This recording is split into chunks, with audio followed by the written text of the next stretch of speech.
What's up, everybody? Welcome to PSI Love You XOXO episode 68. I'm one of your hosts, Greg Miller, alongside the future class of video games, Blessing Adeoye Jr. One episode away, Greg.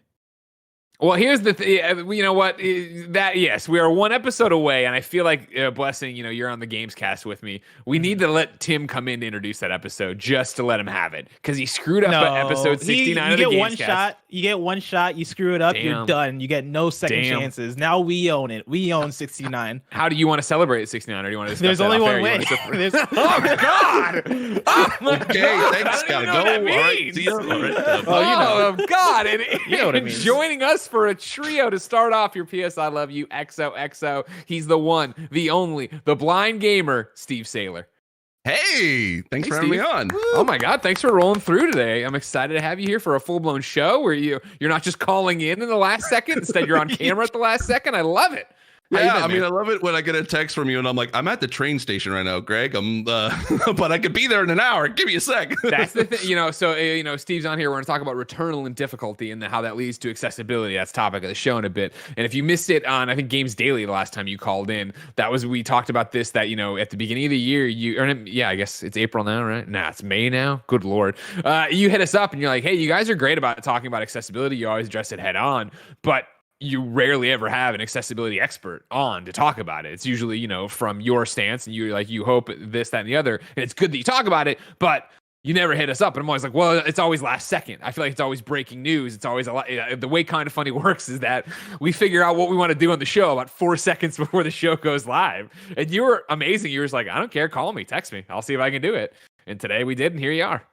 Heck yeah. Yeah. And thanks for allowing us to, because it's essentially, accessibility is extremely important, and I love the fact that right now, essentially, you guys are kind of like the only ones that are really talking about it on a regular basis when it's not necessarily a trending quote unquote topic. Sure.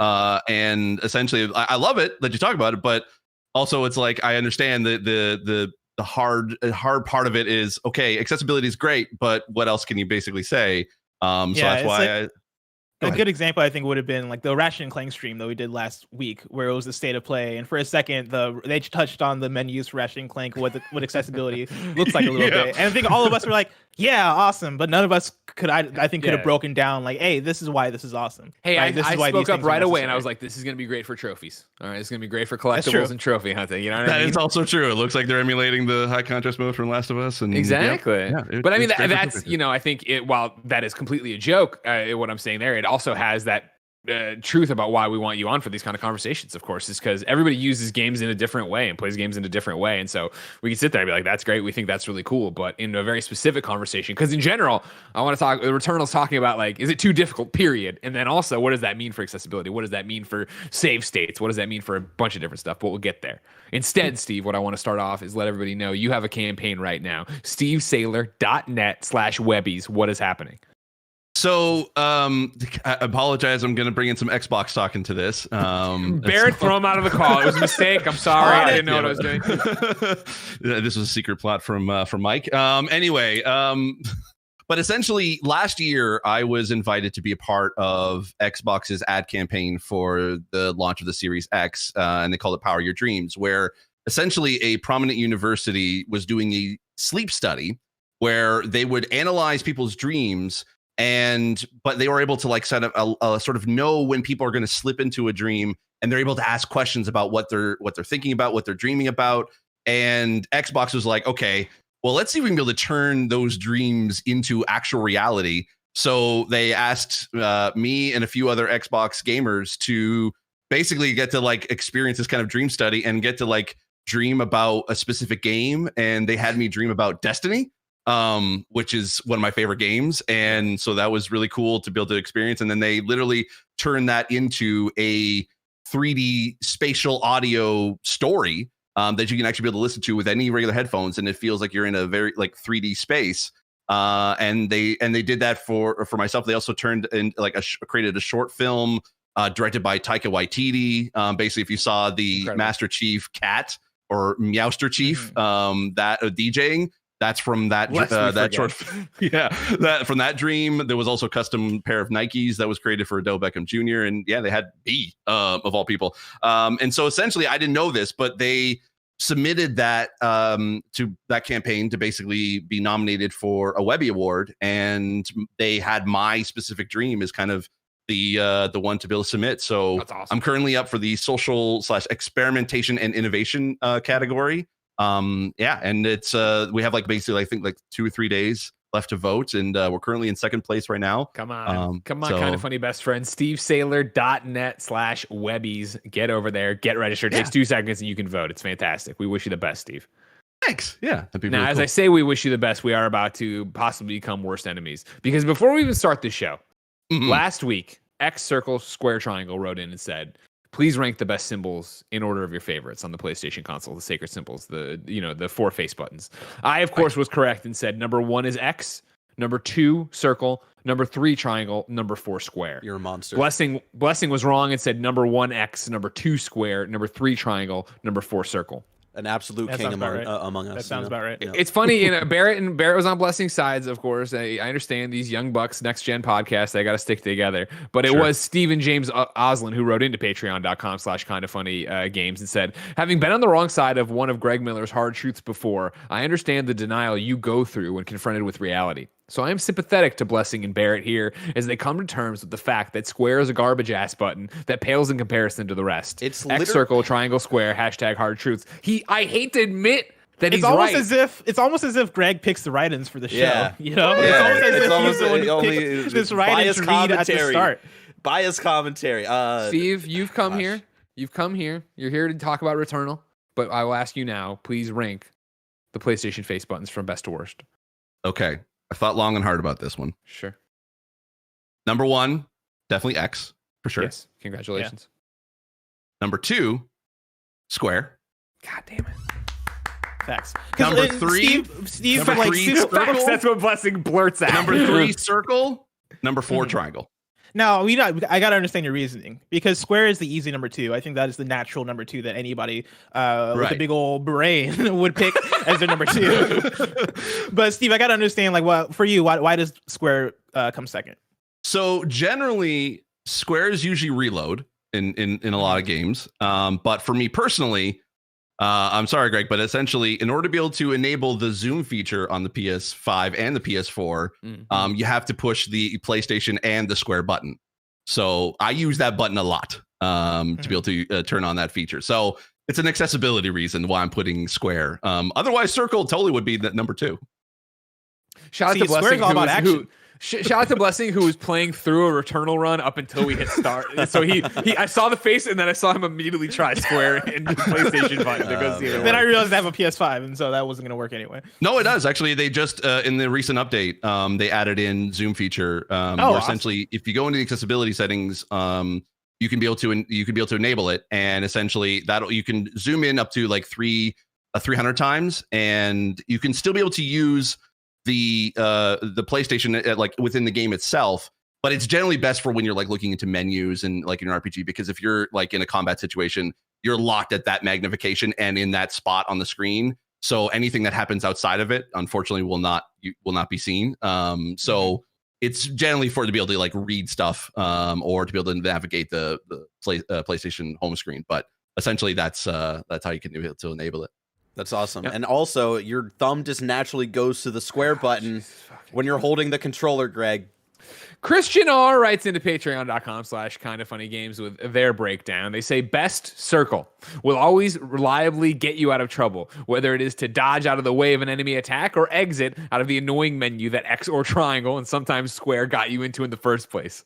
So basically, like to cancel people, because that's usually the cancel button. Second best, X. This is the get stuff done button. When in doubt, spam X. However, it will get you in trouble often. Second worst, square. You're cool when they find something useful for you to do, but what you do ever bring to the table that X or shoulder button can't.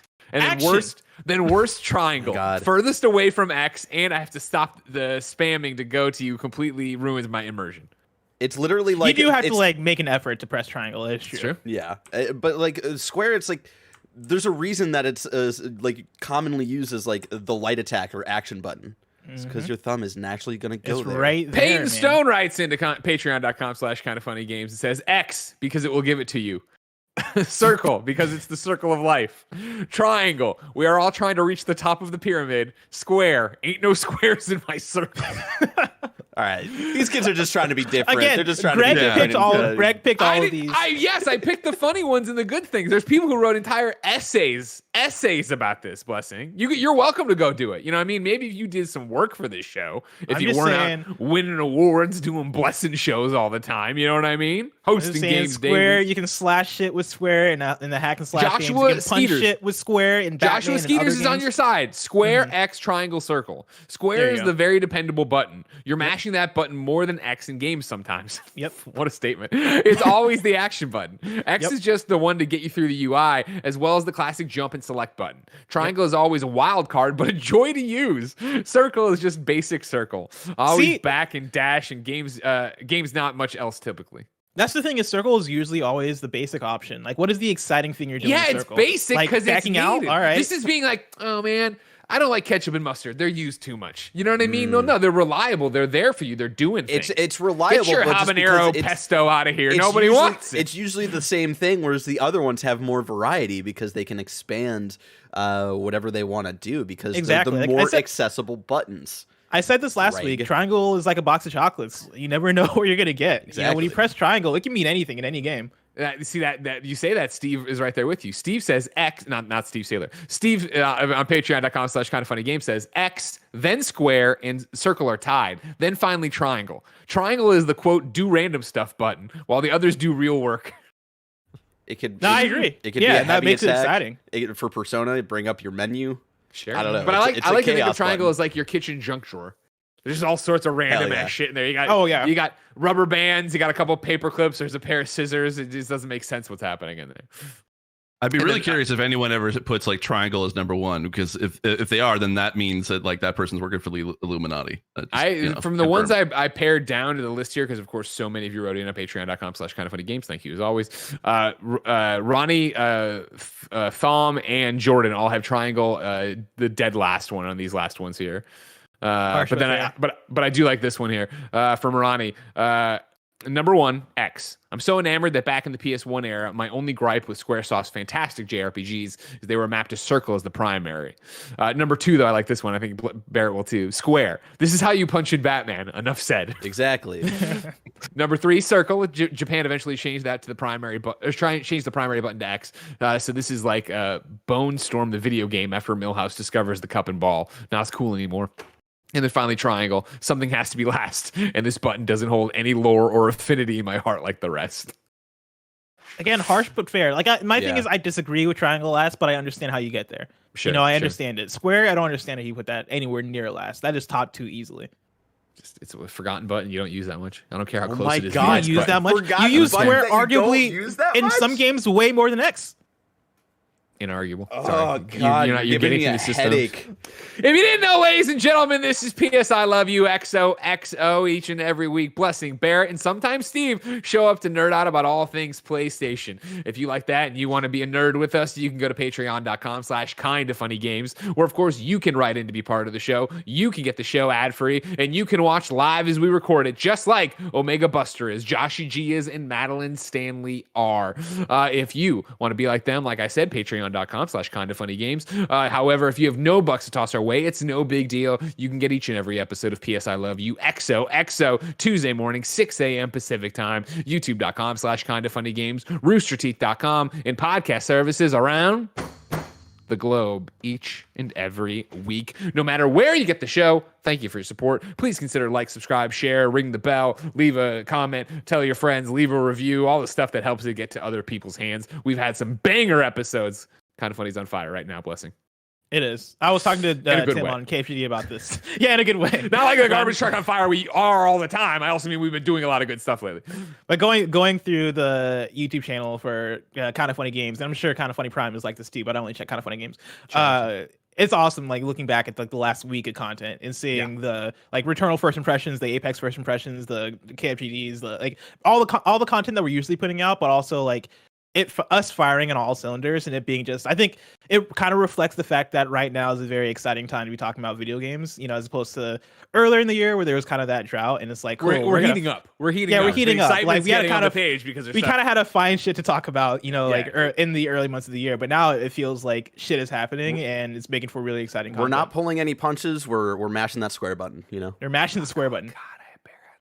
Housekeeping for you. Speaking of cool content we've been making, Blessing and Andy have the best of their Resident Evil 7 moments up right now as a clip show edited by one and only Roger Pocorni. It is fantastic. I can't say enough nice things about it. YouTube.com/kindafunnygames. I was watching it, and in general, the streams are fun, obviously, but they're spread out over 3 hours. For Raj to come in and make a 20-minute video of this and then do a bunch of funny edits with it, it's really, really good. And you guys are cowards. Oh, me and Andy? I thought you were talking to the audience. I was going to say, yeah, they're cowards for not watching it. Go watch it. But yeah, I think it's doing pretty well. I mean, hey, at least you didn't have Brittany Brombacher on, because I had her join me to be able to play the Maiden demo, and she's ruthless. She is my God. Ruthless. She will scare the crap out of you without you realizing it. And yeah, there's a moment in the Let's Play early on where when this is Final Fantasy Resident Evil 7, remember? So the one from years ago now. But it's where Ethan gets attacked or whatever, and it's really graphic and bloody, and Andy looks at the camera and Raj zooms in. I was like, this is what you people enjoy? This is what you do for fun? And you want to talk about somebody who's completely twisted, you talk about Britt from What's Good, who just loves these things and plays them over and over and over again and can tell you every piece of lore. Yes. If you're like Blessing and don't check the youtube.com/kindafunny channel that often, Jen is pregnant. My wife is pregnant. I'm going to be a father, and we have a big old Kinda Funny podcast up about that right now. youtube.com/kindafunny podcast services around the globe for Kinda Funny podcast. At the very least, go check it out, because I open with how I surprised Kinda Funny by telling them, and it's a very good episode and very hopefully educational in terms of what's going on with pregnancy, because there's a whole bunch of stuff we learned real quick people don't talk about. So we're happy to talk about it. To watch / listen to that one. I've also been watching, this is unrelated but related, been watching a lot of Jane the Virgin recently. Sure. Let me tell you, very good show. I just started watching it with a friend because we were like, yo, we've heard so many good things about Jane the Virgin. That show, not what I thought it was going to be about. I thought it was going to be about a high school girl who is trying to lose her virginity or some shit. Turns out it's about a girl who's a virgin who gets accidentally inseminated and is pregnant. And I learned so much about pregnancy just from watching that show. And so I'm excited to listen to the podcast, learn even more.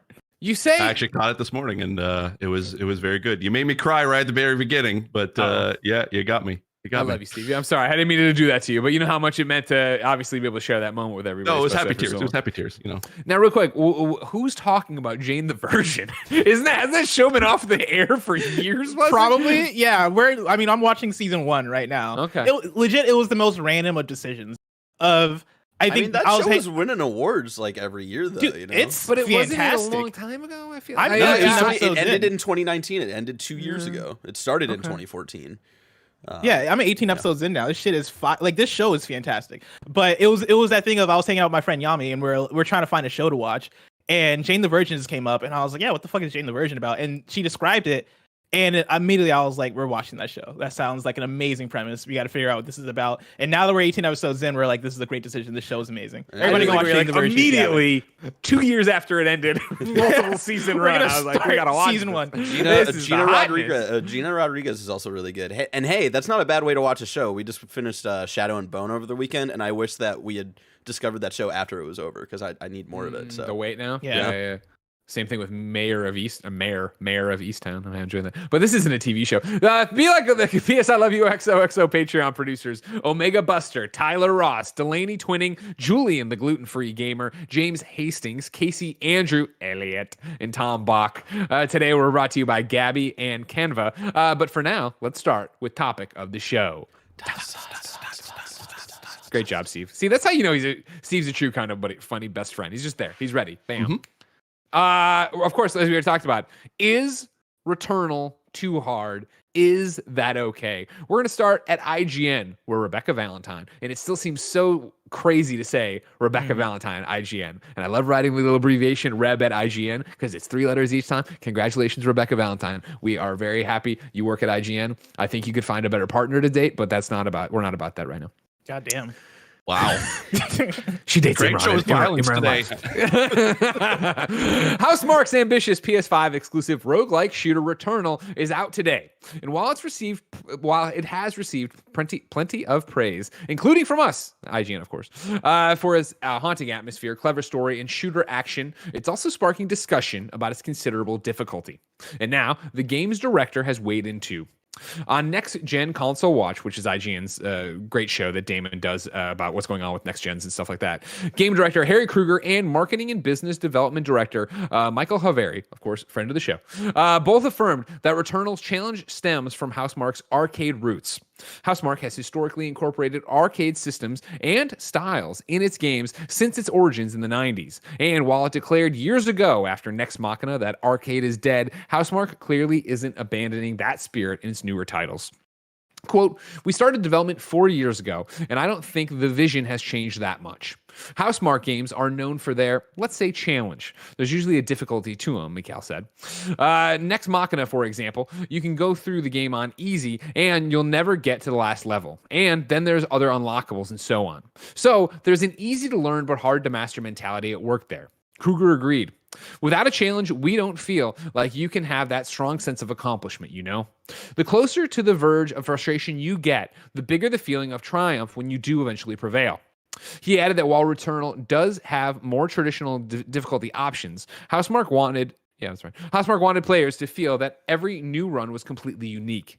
Hence the roguelike formula, which allowed for a lot of unpredictable swings in how a session might play out, even with difficulty options in place. Quote, "So, as we were saying before, if you take one too many gambles, you get a little overconfident. You might end up digging your own grave, so to speak," Kruger concluded.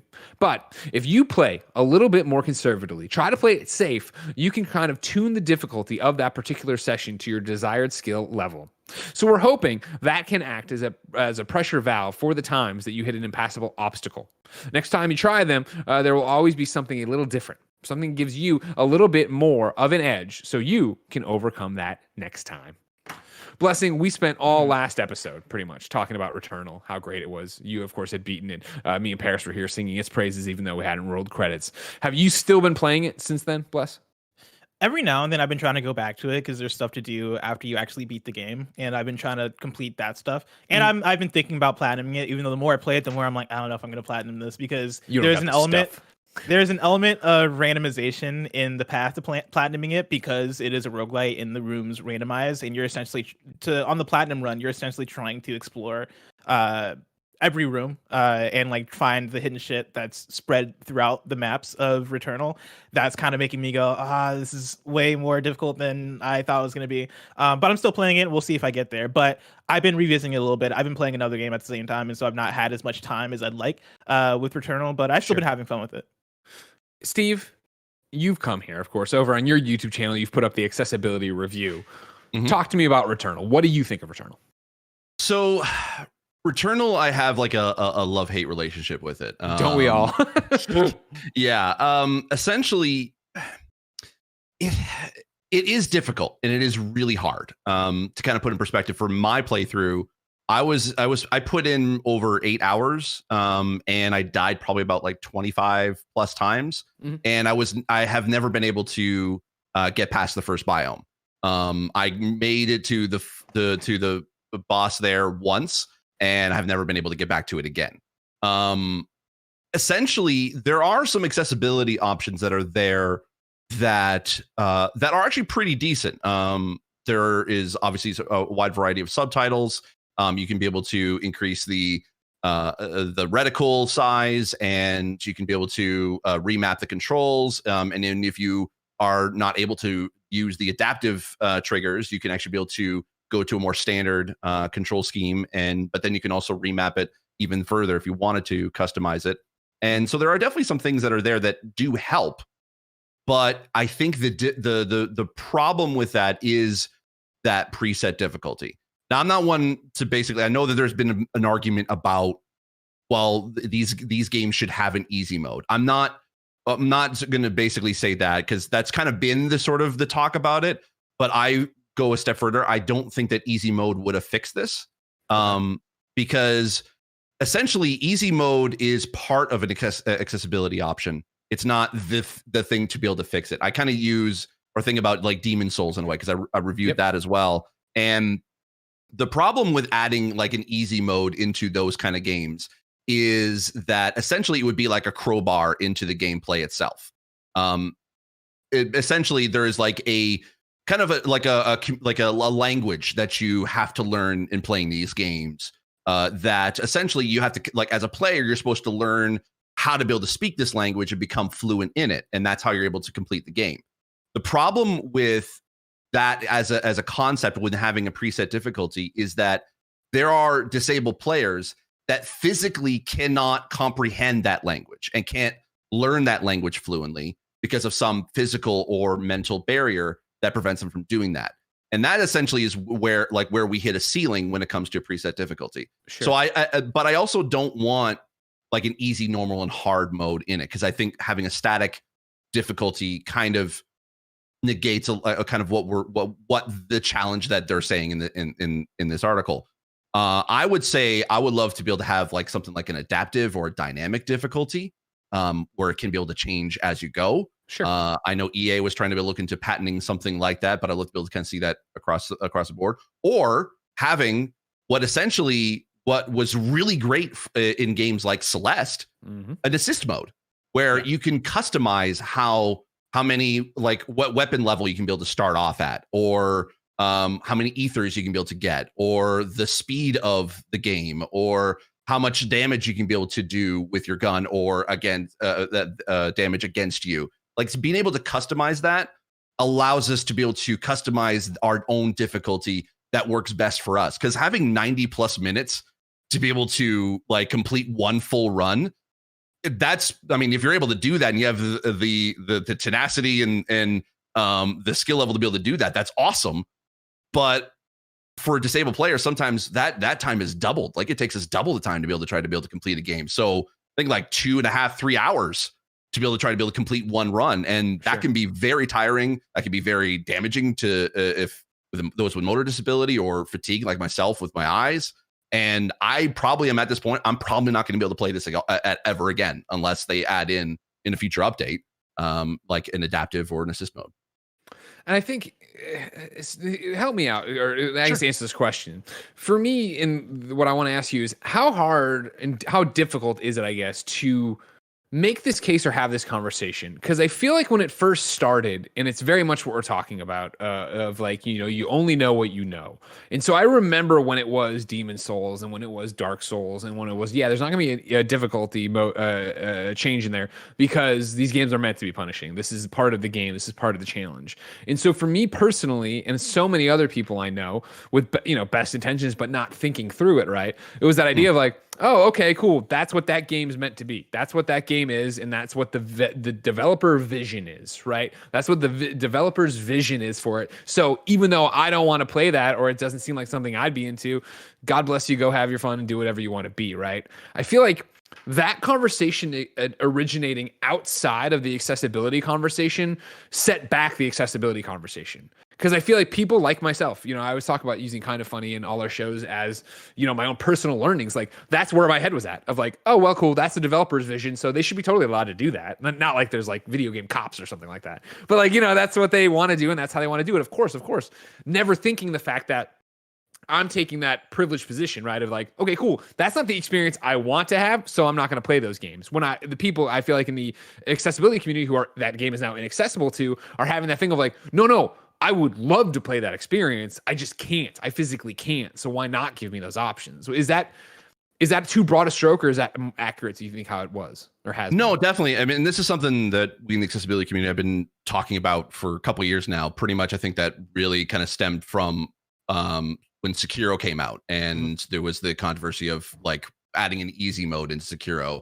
And essentially that topic came up where it's like it kind of goes against an artist's vision. And we kind of would disagree with that in that regard, because accessibility should never compromise your vision. Accessibility will allow you as a developer to be able to essentially make it so that more people can be able to play your game. You want to be able to make it a financial success. So there's that. So you want people to be able to play your game. And essentially, like I kind of use the example of, because we in the accessibility community, we want a challenge. We want that same challenge that everyone does when we're playing a Souls-like game or Returnal or something like Celeste. Like, we want that, but there are some barriers that are in the way that prevent us from doing that. And so I use the example of, okay, so imagine you're playing like one of your favorite games, and you can play it because the game allows you to be able to do that. You're able to hold a controller. You have pretty good eyesight. You can hear the game pretty well. You're able to do that. Now imagine being able to play that game with a blindfold on, or playing that game with earmuffs on, or try to be able to play that game with one hand tied behind your back, or two hands behind your back. That challenge is now exponentially increased because now you have to figure out how to be able to play that tough game, but with all these barriers in the way. And all accessibility does is it unties your hands. It basically takes off the blindfold, takes off the earmuffs. And then now we're at the same equal level when we're now at that challenge level you know what? That one boss in the second biome of Returnal, that was really, really hard. But I was able to get through it by doing this. Like, we can be a part of those conversations because that challenge was still there for us. Sure. And difficulty modes and settings and stuff like that, essentially, that should be part of an overall accessible experience. You have to think about accessibility from the very beginning of the development process. Ground because up, right? Yeah, because you have to basically assume that not everyone is going to be able to pick up a controller and be able to just intuitively be able to play it. So you have to think about, okay, what other ways can other players be able to use this or play this in this particular way? That way we wanted to, the way we want to have that challenge, but how can we get it so that more players can be able to play? And Xbox kind of has this saying, and we began saying in the community, where essentially when everybody plays, we all win. And that's essentially what we're kind of be able to get to, is that when everybody plays, we all win. Because that also, like I said, can lead to dollar sales. We saw that with The Last of Us Part 2. There was more disabled players that were able to play The Last of Us 2, and actually people have told me that they bought a PS4 specifically so they could be able to play The Last of Us 2. And so that already translates into dollars spent on a game if you have accessibility options. There's like 15% of the world has a disability, and I think like over 200 million gamers in the United States alone, or in at least North America, have a disability. So that's 200 million people that a developer can be able to reach and be like, hey, our game's accessible to, like, as accessible as we can be able to make it. And that can basically open up to an audience that they didn't have access to before. Yeah, I think The Last of Us is a good one to bring up, because we've had talks about The Last of Us remake on this podcast, and how we're in a place where we're like, well, do we need a Last of Us remake? You know, I personally wouldn't. I would love a different project to come out of that studio, but I remember after having that conversation, I think it was Brandon Cole, who reached out to me and was like, hey man, like I hear what you're saying, but think about it this way, right? Like, if they could put out a Last of Us remake that has all the accessibility stuff from The Last of Us Part 2, like, think about how much that opens that game up to people. And that's a thing that I think we often don't think about as much, because folks like me or Greg might not think about it from that perspective, because we don't have those same barriers in the same way of, like, both me and Greg were able to play The Last of Us Part 1, you know, without having to worry about it too much, or without having to turn off certain settings or turn on certain settings to make that work for us. I know for me, the thing that really changed my mind, or not changed my mind, but changed my way of thinking when it comes to easy mode versus accessibility versus all this stuff, was during the Sekiro conversation. Because I remember the whole thing being about easy mode, and easy mode, I think, was a big way of reducing the conversation into something that was different from the heart of it. Because I remember being on the side of, like, oh, but, like, you know, because at the time I wasn't playing Sekiro. Now I'm a big fan of Sekiro, but at the time I was like, well, Sekiro isn't for me, right? Like, if Sekiro is too difficult for me, or if I don't enjoy it because of that difficulty, then, you know, it is what it is. I'll just go play a different game. And the people that enjoy Sekiro for its difficulty and a lot of stuff, go for it, enjoy it. And the thing I was missing, like, the piece I was missing, was the idea that if accessibility isn't about people being able to play an easy game, it is about folks being able to experience that same difficulty that I want to experience in a game, right? Especially now that I beat Sekiro and I beat Bloodborne, and now that I beat Returnal, right? Like, I love these games so much. You know, I'm all about these games, but for many folks, like they're just not able to play them. And the question is like, how do you get those people to be able to play those games? And so to the question of, is Returnal too difficult, right? Or is Returnal too hard? I think for me, the answer is no, but how do you open up that difficulty to more people, right? Like what I think the assist mode in Celeste was the big thing that opened people's minds up into, okay, 100%. what is a way we can make this work, right? Like Celeste, I don't think had an easy mode, correct? I think it was just the assist. It had a it whole was bunch of options. assist. Yeah, where you can go in and just tweak a bunch of stuff. And I think you hit the nail on the head, Steve, where it's like, yeah, what if you could make it so that you can dash quicker, or enemies' health bars you get set to a certain percentage, or like what are the options that you can make available to players so that they can go in and tweak enough so that they're able to play, so that they're able to experience that game. And here's the thing too, is that essentially we're all going to need these kind of settings at some point, because we're sorry to say this, but essentially we're getting older. And essentially there's going to be certain things that like your eyesight's going to start to go, your reflexes are not going to be as fast as you were in your early 20s. Mm-hmm. I mean, sorry, Barrett and Blessing, but that's going to happen. I'm never getting old. I got eye problems all the time, so I know very well. Okay, Peter Pan. So essentially, yeah, like we're all going to need these settings, and these settings are go beyond just for people with disabilities. Like they will help you, like as we grow up, to be able to still enjoy these games. And that's why I was like, at least when Housemarque kind of said that they're going back to their arcade roots. Unfortunately, if you go back to your arcade roots, essentially that means that essentially no one with there was no accessibility in mind at all with those games. And that's kind of a hard kind of area to be able to kind of go back to. And so essentially like these kind of like we want to be able to play these kind of games. I want to be able to play Returnal. I really do. I think the lore is really cool. I mean, I really do want to figure out what that whole astronaut and why is there a random house in the middle of this thing? Like I want to like know what how the story unfolds, but unfortunately, it's just because of that barrier that I'm hitting, I'm not able to get past it physically, and so I'm now gonna either have to wait to be able to watch the full playthrough on YouTube or on Twitch or whichever. Yeah, and that's hard because it's like I feel like I'm on the outside and I'm like I can't get to be a part of it. Yes, Blessing's put his hand up. I'm like, no, I'm waiting to say something here. We got a great conversation going. Like, no, that's, both of you guys have stumbled into stuff that I think resonates, and I want to call it out, is that, again, the Sekiro conversation, and then again, Celeste was for me the changeover when it was no longer easy, normal, hard, difficulty, right? Where you really started to understand it. And I know, there has been a stigma, in our lifetimes, because I always talk about it, I'm lucky enough to have grown up and have games grown up with me or grow up with me. And so we're still in these moments where, it's funny, I talk about this all the time, Steve, where you're like, oh man, we're all getting older and we're all slowing down and we're not gonna be able to play certain games. And I don't think it's coincidence that as our generation ages up, you're seeing more and more options like this get created, because it is that idea that I fully expect to be in my 60s still playing video games. And yes, I know that I will be slower than I am now, and I'm slower than I was at 20, but games will have matured with me to a point that I can still do that through this. And I really do think that switch over that you're talking about with Sekiro to Celeste is the first time you saw it, because I think I was in the same camp as you, Bless, where, and maybe I'm thinking of Souls or whatever, but stick with me of like, of course, that game's not for me, and if that wants to be hard, of course, go be hard, do whatever you want to do. And then Celeste being a game that is hard, that I was playing and had all these options, and did I use those options? No.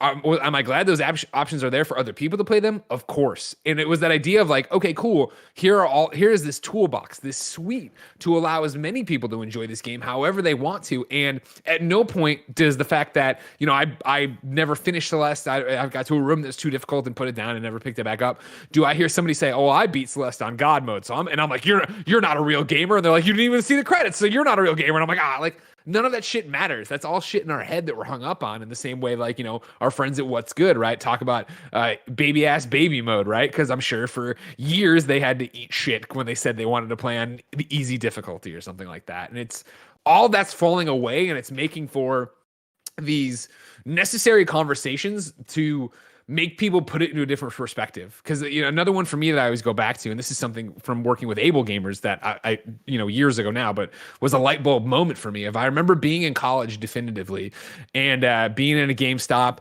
and I forget why this guy was trying to upsell me on some deal they were doing at GameStop, and I was with my roommate, and they had the smaller controllers for PS2, like the for smaller hands or whatever. And the guy literally was like, "Oh, you have a girl over to your apartment, maybe." And my roommate's like, "Well, you think this guy's bringing girls over to his apartment?" Which was a great dig on me, but was the whole thing of like, that's how people think of when you're not in an accessibility state of like, oh, a smaller controller, a different kind of controller for kids, girls, and I'm sure there's something in there like that or whatever. But in reality, like, so many different forms of controllers exist so that different gamers can hold them, whether it is that they have smaller hands or they have one hand or they have, like any number of other issues. And so like, as we start having these conversations and, bubbling these conversations up to the top, I think it is so important. Blessing, back to you. I'm sorry. I know you had something to say. Yeah, I think Steve hit the nail on the head talking about how we're all pretty much going to need accessibility options, or we all can use accessibility options. I think it was a show I did with Steve that was about Cyberpunk 2077. I think it might have been in a different one, but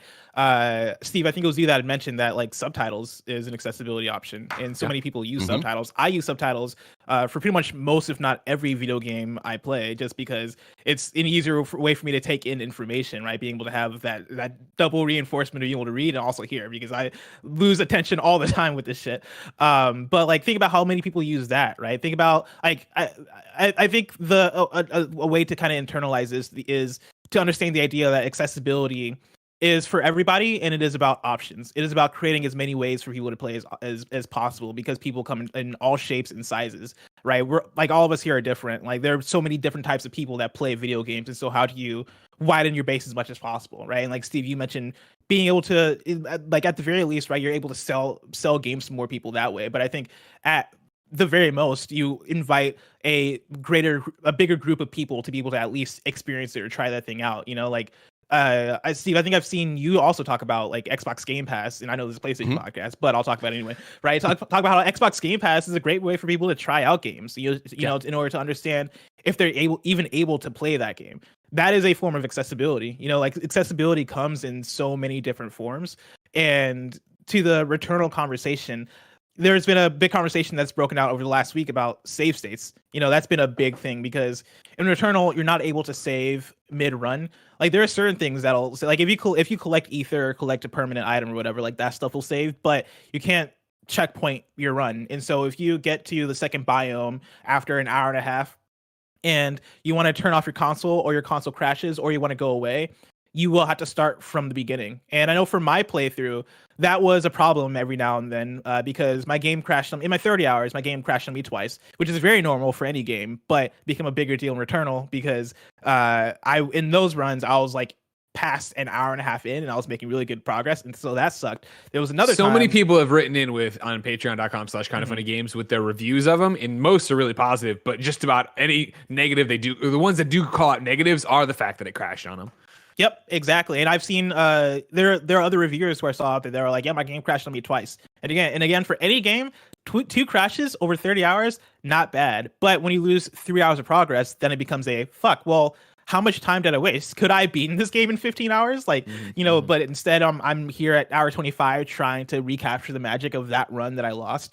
It becomes a bigger thing. And another thing for me was there were probably two other runs where one of them, my PlayStation had a system update. And so when I turned my PlayStation to rest mode when I was 45 minutes into a run, it decided to immediately do the system update because I had that setting checked. And that part of that is on me because I had that setting enabled. But I had that setting enabled because in any other game, that wouldn't be as big of a problem because I would just start from a checkpoint.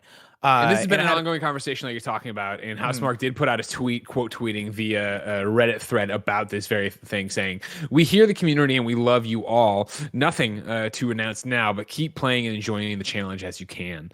So they are aware of it. And I think that, one of the big things that I've seen people bring up is like, oh, well, it could be abused. You know what I mean? That you could have a great run, you could do a save, and then when it goes bad, reload that save and come back. Reload and it's for like the boss. And I feel like, well, yeah, but there's workarounds for that, right? Where it can be I think a one-time save that you make the save and then you bounce, and then if you ever use it, it's just gone or whatever. And I know that there'd be cloud uploading and yada yada, but out of all the all that we're going through, we're getting literally back to what we're talking about with accessibility and with baby mode and etc. Of like, who the fuck cares? Play the game how you want to play the game. Are we really who? I understand. I totally get Housemarque wanting the arcade roots, and I think they do a great job with that. And I get that. And I get that. Greg Miller, get that, and I enjoy that. I enjoy that breakthrough moment.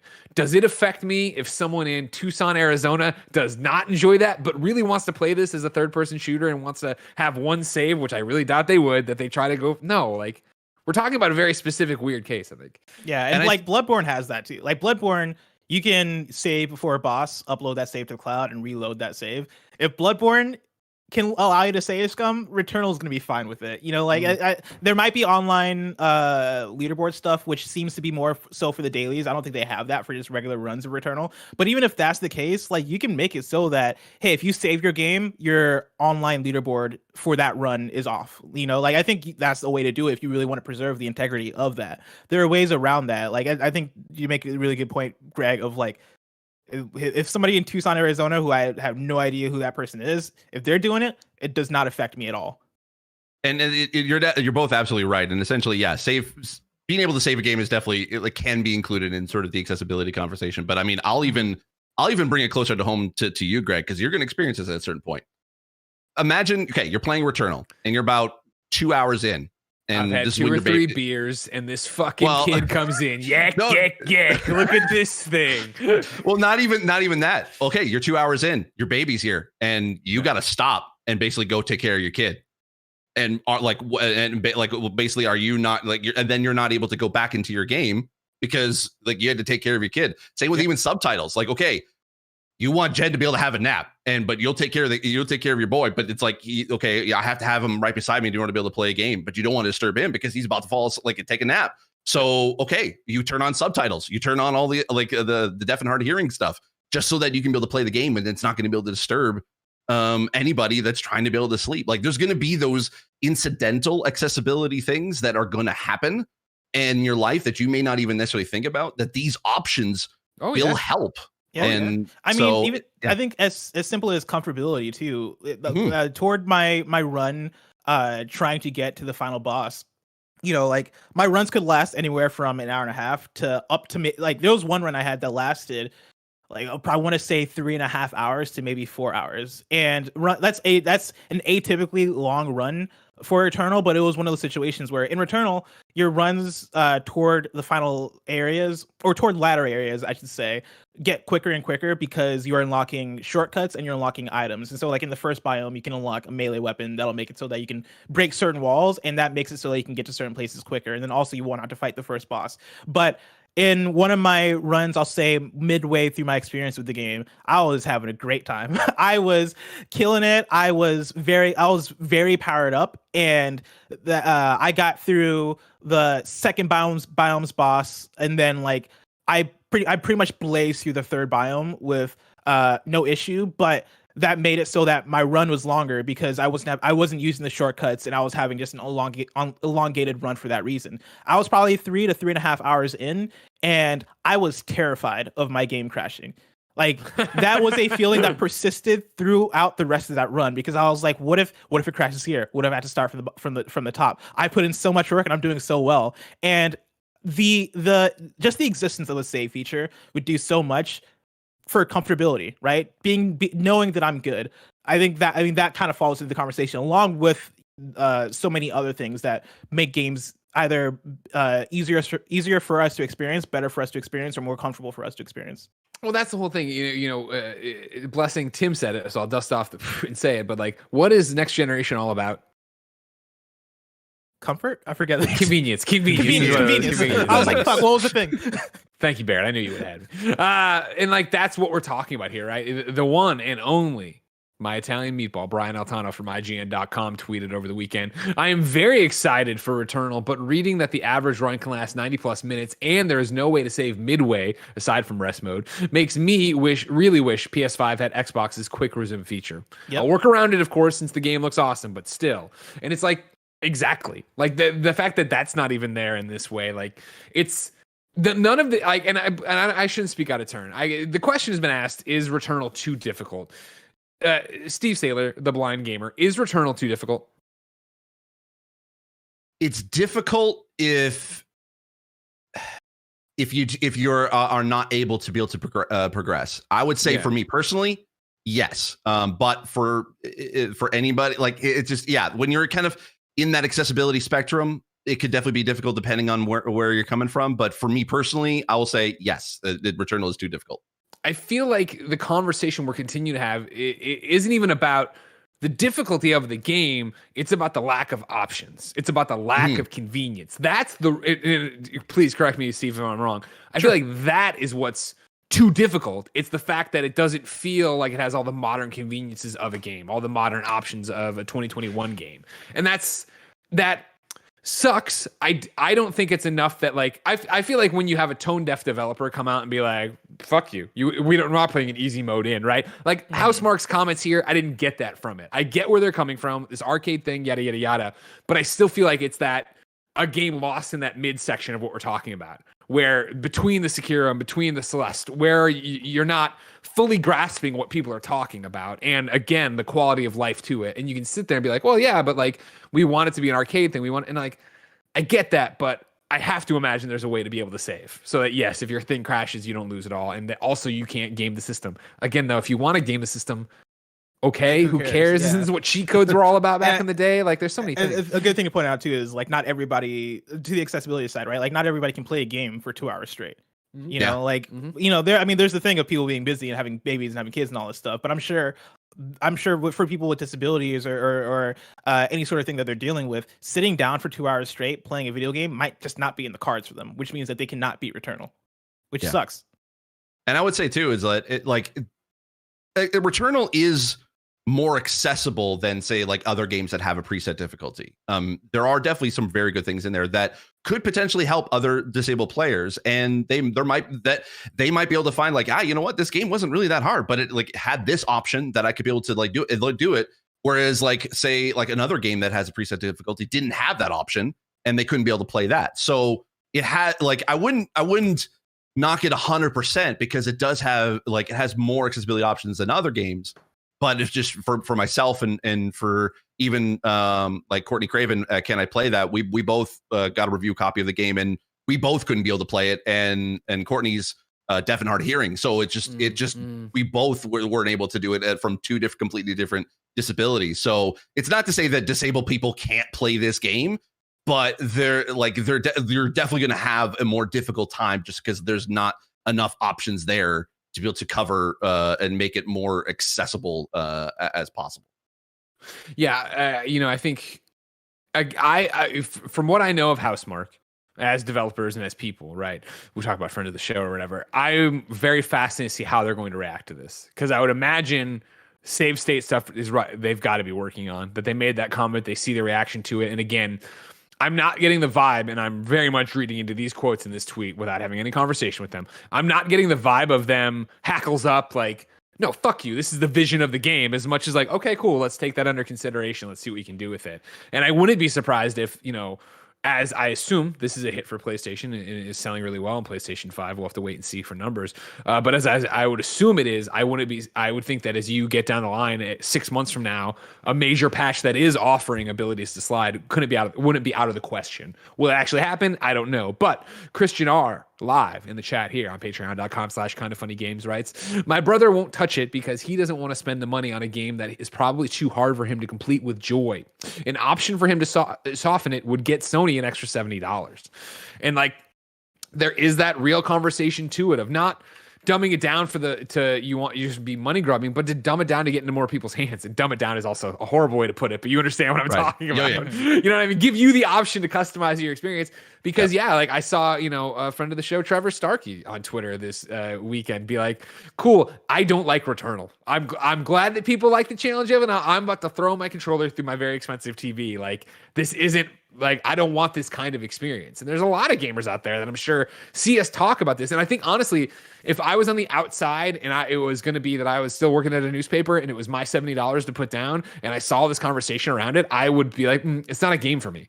Like, and because like I'm just not usually the roguelite person, right? But the playing it and enjoying it and having those aha moments, I'm like, oh my God, this is such a game for me. But it's back to what you were talking about with Xbox Game Pass, right? Of like, how do you take that chance? I don't want to take a $70 gamble on a game that people are saying is really hard and makes them angry and I can't save in the middle of. Yeah. And the worst part about it, like, even if you do spend that $70 and you find out you're not able to play it, unfortunately, as of right now, PlayStation's refund policy is you can't get a refund like if you've already downloaded the game.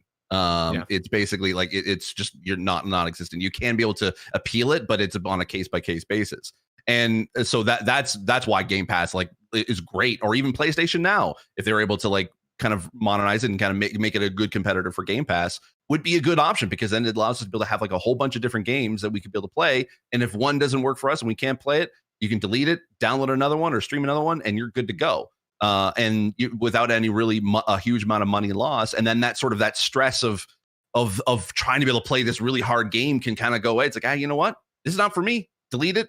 Try a different game and wait for another update to be able to download this later. Like I even kind of give the example, say Hades, another sort of roguelike. It can be difficult at times. It has but it does have a shorter runtime for than Returnal does. But it did that one thing that I actually was like, I was able to play it and able to enjoy it. Was they added essentially a mode called God mode, where it would give you a little bit like kind of an extra like a defense boost every time you die. And I love that, because essentially that's an assist mode that was kind of built into the game for those that like, okay, this is still a challenge for you. Enable this, and it kind of adds to the narrative of the story that I really, really liked. And I was able to enjoy that. So if there was something even as small as that, like an assist mode in Returnal, I mean, I would be able to play this and finally be able to understand why the heck is there an Apollo astronaut trying to be able to chase me around. Steve, can I ask you an ignorant question? Sure. So in everything we're talking about, right? And it doesn't have to be Returnal, but we'll use Returnal as the example here since it's what we're talking about.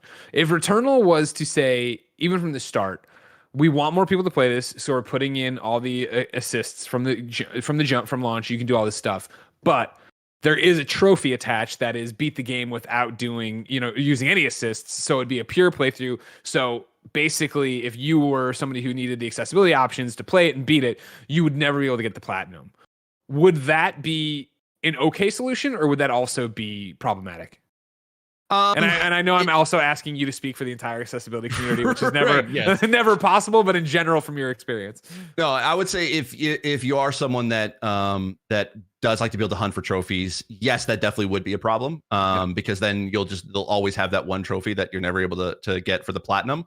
And yeah, essentially it really does depend. For myself, I wouldn't care, because I'm not probably gonna be able to platinum that game just because of other sort of skill-based trophies that are in there. But you also don't want to be able to have a game that's like has options that you can unlock by either paying for it a microtransaction or unlocking it later on in the game for like a special option. I kind of use the example Ghost of Tsushima. There is the ability to be able to have a more defined highlight around a character when you go into sort of like stealth mode or ghost mode, and that's great. But you have to get further into the game in order to be able to like unlock that skill. When you have that, that's kind of difficult for someone to be able to kind of just be able to play it. So yeah, when you're locking features like or locking a certain achievements based on for accessibility, that's something that is generally, at least with the accessibility community, kind of would say like probably not a good idea. It's not bad, but it's not a great idea. Yeah, it's because I think for the longest time, like in my head, that was always my like, oh well, how if I'm a developer and I'm like, no, the difficulty is what this is all about. And we want to, whatever, separate who really played our game, which would be all these people. This guy sounds like a horrible person, this developer I'm making up. But if it was like, do you do that? But then it's the same idea, right? I saw over here, Nika Ash said inaccessible trophies should be a separate list, like The Last of Us Part 2 did, right? Like that'd be a way to do it where the platinum's still totally obtainable, but it's there. But again, we're just going back to such a dated perspective on video games where we're talking about the fucking e-penis bragging rights. So if you beat this game, but it's difficult. So I'm proud that I beat it, or I'm proud that I play. You can, why you put in the work to get the platinum wherever you got it, It's tough to get into because like, I think a lot of the conversation often comes back to artist intent and whatnot. And I think it's one of those things where I I always play games based on how I think the dev wants me to play the game. And so if there's a normal difficulty option, usually I'll always pick normal. Or if it's a game like Bloodborne or Returnal that doesn't have difficulty options, I'll just play them as is. And I'm playing Bloodborne with the idea that, all right, this is the experience they want. Bloodborne is difficult because it's from software and the world is supposed to feel oppressive and all this stuff. And so I'm fine playing it that way. But I mean, I think I don't have a problem with a like dash recommended option if that's how you want to get around it. So you can have all these other options that are like, hey, you can play this game however you want. This is how, as developers, we envision this game playing or being played. But I don't even know if that's a good solution, right? Like I think people are going to interpret it differently. That's what they did for Celeste. They told you it's like, okay, we have this specific experience, but if you need help in or accessibility options, we have this assist mode that's here for you. That hopefully you can be able to enjoy this game in at least in a way that we hopefully be able to intend it. And that's the thing. Like a lot of people say, oh, well, this game is not made for you. Like like a Returnal or a Souls-like game or whatever, they're not made for you. Well, no, you're missing the point of like, there are people that want to be able to play these games that are like, these are the games I love. I love watching them. People stream it. I love people playing it. I want to be able to play it myself. And like, these are the games I want to challenge in these games, but I have a disability that prevents me from doing that. Why would you want to be able to lock that person that wants to be able to do that? Same with even like a trophy. Like they're gonna be disabled players that want to be able to get that platinum, that are on that trophy hunt. And if you lock that down, and someone's not able to get that one trophy to be able to get that platinum, that's something that's like you're locking that player out. So it's the whole artist intent kind of thing. You're already locking down people, and that's never a good thing. Yeah, you shouldn't ever think about locking someone down. The artist's intent for their art probably isn't great. And I really want to lock people out. It's like my intent is for you not to play this game. Yeah. It's like that's never. I don't think that's ever the thing. And similar. Let's talk about artists' intent. All right, a lot of people would say, podcasting, it's an art, right? And so we, of course, on Patreon.com/kindoffunnygames, when you're watching the show live and everybody's chatting, they're using we do it on a private YouTube stream, which I thought was very much like the Twitch chat, but it turns out it's a little bit more intense than that. So Ryan Pawala Higgins said, screw trophies anyway. And so I timed him out, but then it didn't go, it didn't like show right away. So I timed him out again. So he's been timed out for 600 seconds and I can't undo it. So Ryan, sorry, my intent wasn't to lock you out of the show. My intent, of course, was to defend PlayStation trophies. And you should just know that you shouldn't talk shit about trophies anymore. I think we've all learned a valuable lesson here today about that. All right. Sorry, Plus. I got one question here before we get to some ads. Let Steve go about his day. This is a question I like for us talking about Returnal, but then also, Steve, I want to know from your perspective with games. Peyton Stone writes into patreon.com/kindoffunnygames and says, what's good, PlayStation Bash Brothers? Returnal is the first roguelike that I have ever played. I have played about 4 hours over the weekend, and I'm already hitting the point where I'm telling myself, all right, I don't think I want to play this anymore. The game is gorgeous, it plays spectacular, and the lore is interesting. My question is this: am I being too quick to move on because this is a genre I've never played before? How many hours would you recommend I play until I officially set the DualSense down for this game? Blessing, let's start from our perspective, people who are, playing a lot of Returnal, reviewed Returnal. How long do you think before, if you've never played a roguelite before, are you going to say, okay, this isn't for me? I mean, I feel like 4 hours is a pretty good amount to play. Because by an hour in, I was like, oh, this is my shit. I love this right here. And like comparing it to, I think I want to say my first experience with roguelite probably was Rogue Legacy. And even in that game, by an hour and a half, 2 hours, I was like, I'm into this. And by hour 3 or 4, I was like, I am addicted to this. If you put in 4 hours and you're like, I don't know if I'm feeling this, I'd say it's probably time to move on. Maybe return it. Like, I don't think Returnal. I don't think I don't know. Like, I don't think you need to get to Biome 2 or Biome 3 to know how you feel about that game. I think it's a pretty upfront game to kind of understand and get what it is. And it's like I was talking last week, right, where I had that aha moment. I was enjoying it from the beginning. I was enjoying the gameplay of it. I was enjoying getting better every run. But to finally have that breakthrough, get the melee, okay, now it's opened up and kind of positioned how I think of the map and everything else in the gameplay flow. Like, if you're not having that kind of moment somewhere in there, and I'd say, in the first 4 hours, like, don't feel like you have to push yourself to do that. Like that's, you know, remember video games are supposed to be enjoyable. Maybe not always fun. Maybe they're supposed to make you cry. Maybe they're supposed to incite though the correct emotion from you. And life is too short and your gaming hours too few to be like, well, I hate the, you know, it gets really good 18 hours in shit. None of that's the way it is. If you're not enjoying the loop, if you don't enjoy the gameplay loop of Returnal, maybe set it aside and go away. But for Steve, with you, my question was, you know, how long, especially from an accessibility point, do you give a game of like you're talking about doing accessibility reviews on your YouTube channel? Like how do you approach that conversation? Is this game for me? Yeah, when it comes to reviews, I generally try to be able to play as much as I possibly can.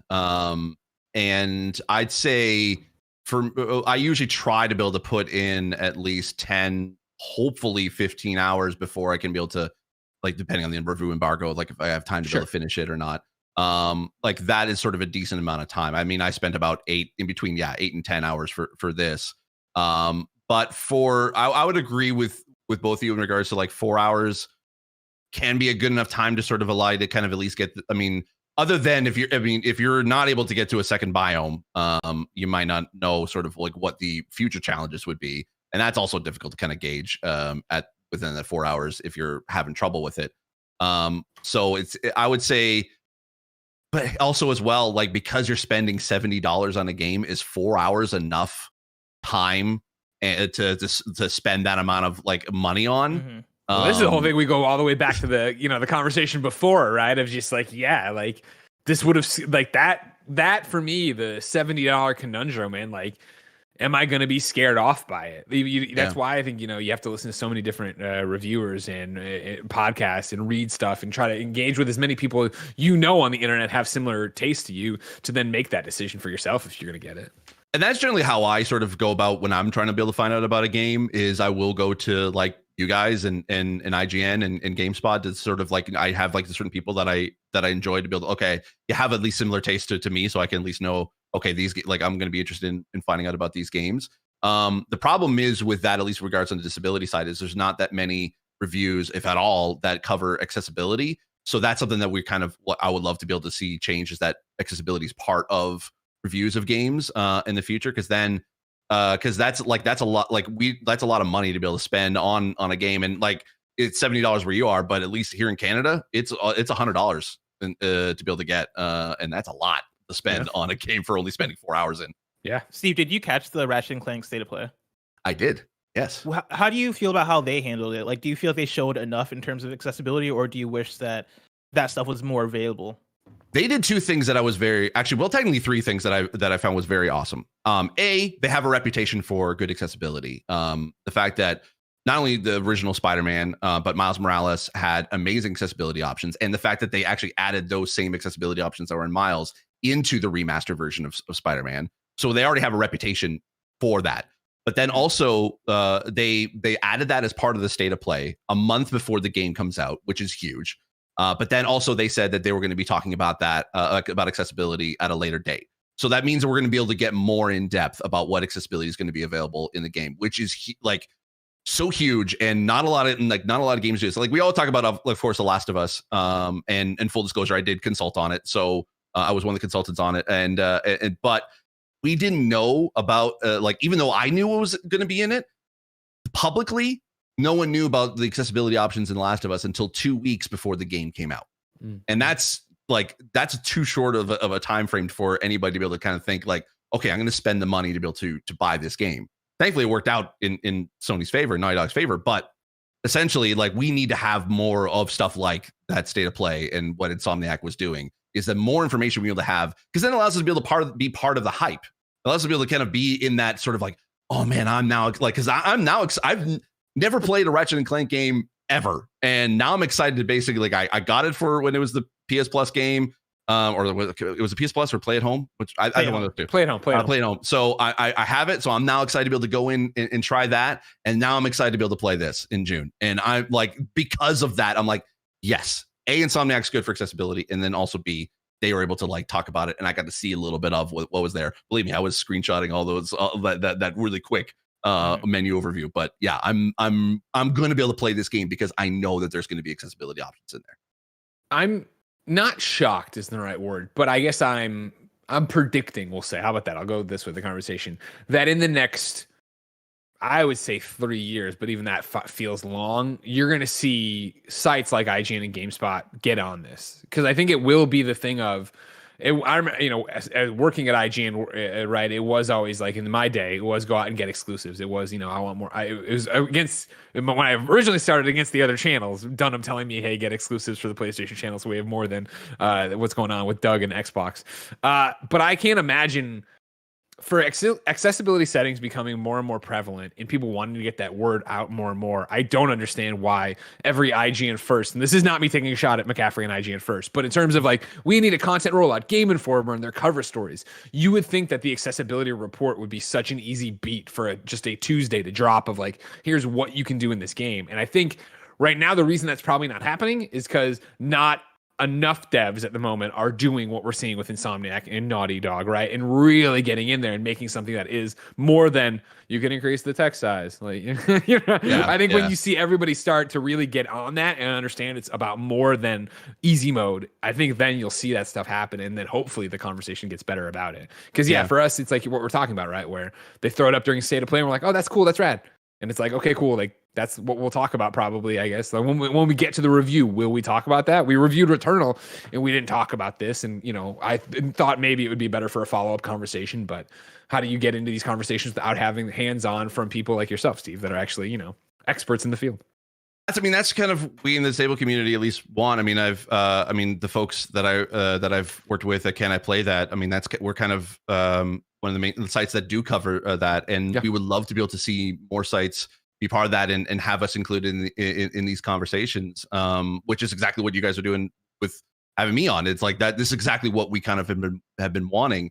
And I think it's good. You're right. I think it's definitely going to happen. I mean, Naughty Dog and The Last of Us definitely opened up a lot of people's attention towards accessibility in a huge way last year, and we're definitely going to see that more and more. But we're already seeing studios even starting to kind of like really do that. Ubisoft is like one of those studios that like basically like I will trust their any game that they come out with now that will have a really decent amount of accessibility options. Like, not a lot of people talked about Watch Dogs Legion or Assassin's Creed Valhalla last year when it comes to accessibility, and they had the same amount, if not more, accessibility options than The Last of Us did, and some of them actually were even better than what The Last of Us had. And so, like, there are studios that are like Insomniac, like Naughty Dog, and that are really trying to be able to push this forward, and it's going to become news. And so essentially, like, if these sites could be able to like jump on it now, then you're already going to be ahead of the curve, and you'll at least be able to, when this becomes part of the news cycle, you already will have that kind of in place. Okay. You guys are doing a good thing. I was going to say, Cowhand Fudsha in the chat says, kind of funny should do it. That would be awesome. Maybe we will. Maybe we do that. Maybe I start pinging everybody and I'm like, tell me your accessibility stuff. And then I just bring in Steve to talk about it. And there you go. You got a little show video there. 5 minutes of talking about it every time for every game. Ubisoft, PlayStation, listen up. Xbox 2. Nintendo, not you. I'm kidding. Nintendo, get in the car. We're going to do this. Get in the car. Nintendo's We're going one to of the ones Disneyland. that need that conversation the most. But. I know, right? Yeah, they do. They have what we call accidental accessibility, because they design for basically like age demographics, not necessarily for accessibility in mind, but like some of the things they do, I'm like, oh, that actually is pretty good for accessibility, but they have like they didn't do it on purpose. Steve, thank you so much for coming through to talk to us today. Of course, thank you so much for having me, and I love this conversation, and thanks for having me on. Where can people keep up with you? You can be able to follow me on Twitter at Steve Saylor, or on YouTube, youtube.com/snowball, or on Twitch, twitch.tv/blindgamersteve. And of course, he's too humble to say it. stevesaylor.net/webbies. Go over there, vote for him. Let's get him this Webby. Right, Blessing? Right. Do it. All right. Steve, you're a gem. We love you so much. Aw, you guys are great. Thank you. Ladies and gentlemen, while we get this back to a two-person setup, why don't I tell you about the sponsors? And there you go. Bear will cut there. Yeah, you're still on Patreon, so don't say anything horrible. Don't say anything horrible. Oh, okay. Well, all right. Thank you, Steve. No, thank you. This was great. I apologize for the conversation going a bit long, but I mean, that's what the show's all about. You did perfect.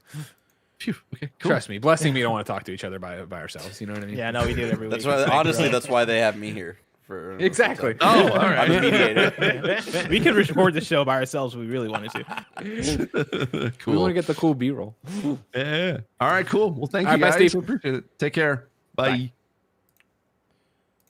What an asshole. Am I right? Jesus. Give him a second, like God. Why can't I transform this? All right, what's up, kids? You guys got that stream where Kevin gets to explain to you a bunch of things? No. Here's a very small version of that. Here's Barrett explaining stuff to you. Good news, everybody. Ryan is back. He's been unbanned. He is that really untimed good out. news? Do we really want Jim that? I mean, if he talks more, and now he knows. Now he knows that I'm serious about it, and I don't understand the tools. So he should not talk shit about trophies because It's true. I could have banned him, and then I would have been, bad news bears. Wouldn't have been able to do a thing about it. So have we figured out? We're doing PSLF photo mode today. Yeah, I got it in there. Okay, cool. I mean, if we're running super long, we don't have to, but I got good Days Gone content in there. Dope. Here's I didn't know if we were I gonna never do, thought like, I the would monthly hear that thing. in one sentence. Good Days Gone content. Hey, gonna be a rough month. The closer we get to it, the more I'm like, I don't want to play Days Gone. I got Mass Effect's gonna be coming out. I gotta get back to playing Nier. We gotta talk about Nier Disco Elysium. when we get to what you've been playing. Just for like a hot second. 'Cause I'm feeling a predicament blessing. And it'll kind of tie back into a conversation Returnal. you guys just feeling kind of had. Yeah. All right. I think I'm looking good here. That's all good to go. Yeah. All right. I'm gonna mute my mic in OBS. Okay. Yep. Yep. We gotta go back.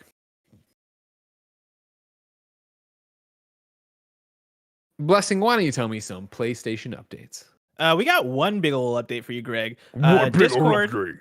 One big ol' update. Discord is coming to PlayStation. I'm gonna pull from Shem Gartenberg at The Verge, who writes with a roundup, or with a wrap up of the situation, and says Sony is working to integrate Discord into PlayStation consoles. It goes like this: PlayStation is now partnering with Discord, the popular online communication service, with a promise to, quote, bring the Discord and PlayStation experiences closer together on console and mobile starting early next year, end quote. Details on what that would actually entail are slim, and Sony's announcement just says that the two companies are hard at work connecting Discord with your social and gaming experiences on the PlayStation Network. Whether that means a full-fledged Discord app coming to PlayStation consoles or a more limited integration, like connecting PSN and Discord accounts to more easily chat with friends off-platform, has yet to be announced.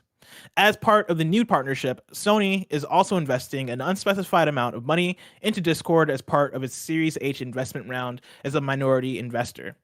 Discord is one of the biggest online communities, especially for gaming enthusiasts, with over 140 million active users as of December 2020.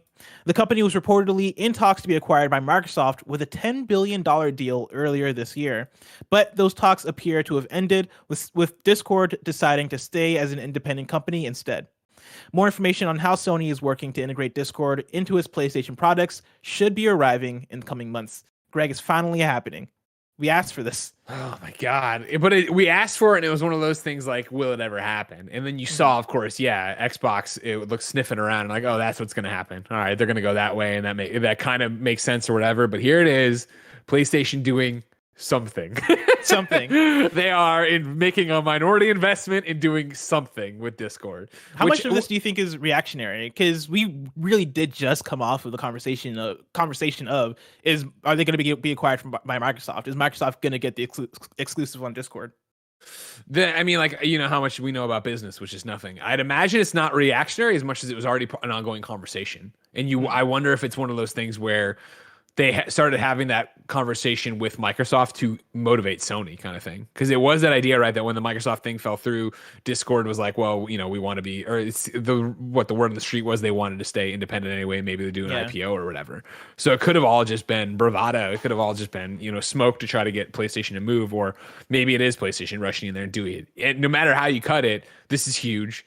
And I really don't. I heard you and Tim talking about it, and obviously I've seen people on the internet talking about it, because this is one of those non-announcement announcements. It's the, hey, we're doing this thing. What's the thing? I looked next year. Next year we'll have a thing for you. Don't worry. Don't worry about it. Next year thing. And so My take on it is that I think that they won't fuck this up. I think this will be a full-blown app. I think this will be the Discord app, just like Spotify, that you open it up and then you go into your game and you have your Discord right there and you're connected and you're playing and you're doing your thing. I pray that's what it is. I could see that being the case. I wonder if it's going to be a little bit more integrated, because I think as Sony, you could have just had Discord put an app on PlayStation, right? Yeah. Or maybe that is a lot of work to be able to put work into actually having an app that exists on a console platform, since Discord is available mainly on mobile and on PC exclusively right now. But I think if you were just going to do a Discord app on PlayStation or maybe on Xbox, wouldn't you just do that? Like, wouldn't you just be like, cool, hey, Xbox, PlayStation, we want to do this thing. And what reason does PlayStation have to be like, no, aside from maybe wanting people to use their ecosystem? They want them to use their ecosystem, right? Yeah. Yeah. And maybe that is the thing. But I wonder if this is a you think this is going to replace like the voice? You think they're going to it's going to become PSN messages and PSN parties built by a Discord? Like, no way. Yeah. Yeah. I think if that was going to happen, then that would be, I think PlayStation would legit just straight up acquire Discord, or Sony. And I think you would have had they would have wanted the ships out on that one. I think that would have been from the ground up. I think this is more that PlayStation sees how big Discord is, right? Wants to be in with that, and then alongside the investment, you get them to come over and make the app for you, and I assume be exclusive to you and be able to go there and do that. I think I could see it being like a little bit of both, though, where it is like the parties that we have as they exist on PlayStation right now, they're very Discord-ish.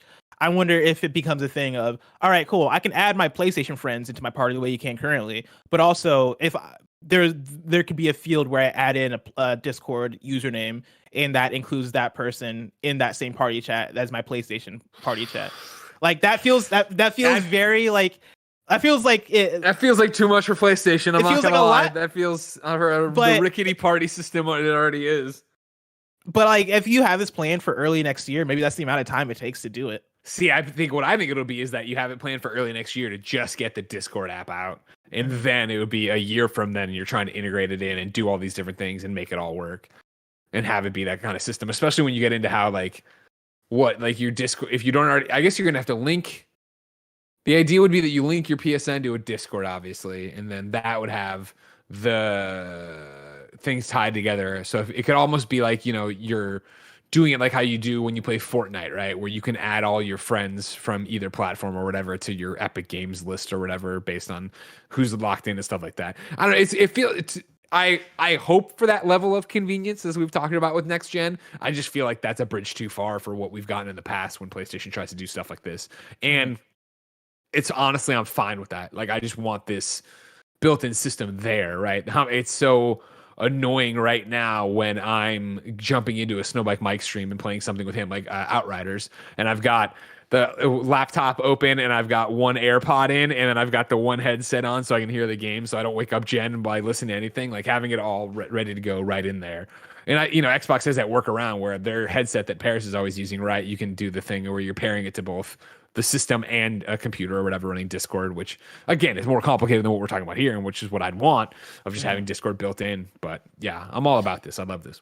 Yeah, this is an awesome and very necessary thing. Like, especially now that crossplay is becoming more and more of a thing, like you're talking about. And I like the thing for me that always gets me is the fact that if you're playing an online shooter and it is a crossplay thing, you want to be able to hear every single thing in your game. You want to be able to hear the footsteps. You want to be able to hear direction and all that stuff. And that's very difficult to do when you have Discord running in the background or some other chat service that isn't on PlayStation natively, because that stuff doesn't play entirely well together. There are a lot of games that have in-game voice chat. Like if you play on, I want to say Fortnite, for example, right? And you are playing crossplay, then that chat will come. Well, that's all built into where you're talking within the game, but it's not the best solution. Oftentimes people don't love the in-game voice chat as a solution because it's usually lower quality and XYZ. And so I'm happy about this. I'm curious to see how this pans out. I'm looking forward to the cross-play future. And let's go. We did, everybody. Congratulations. Yeah,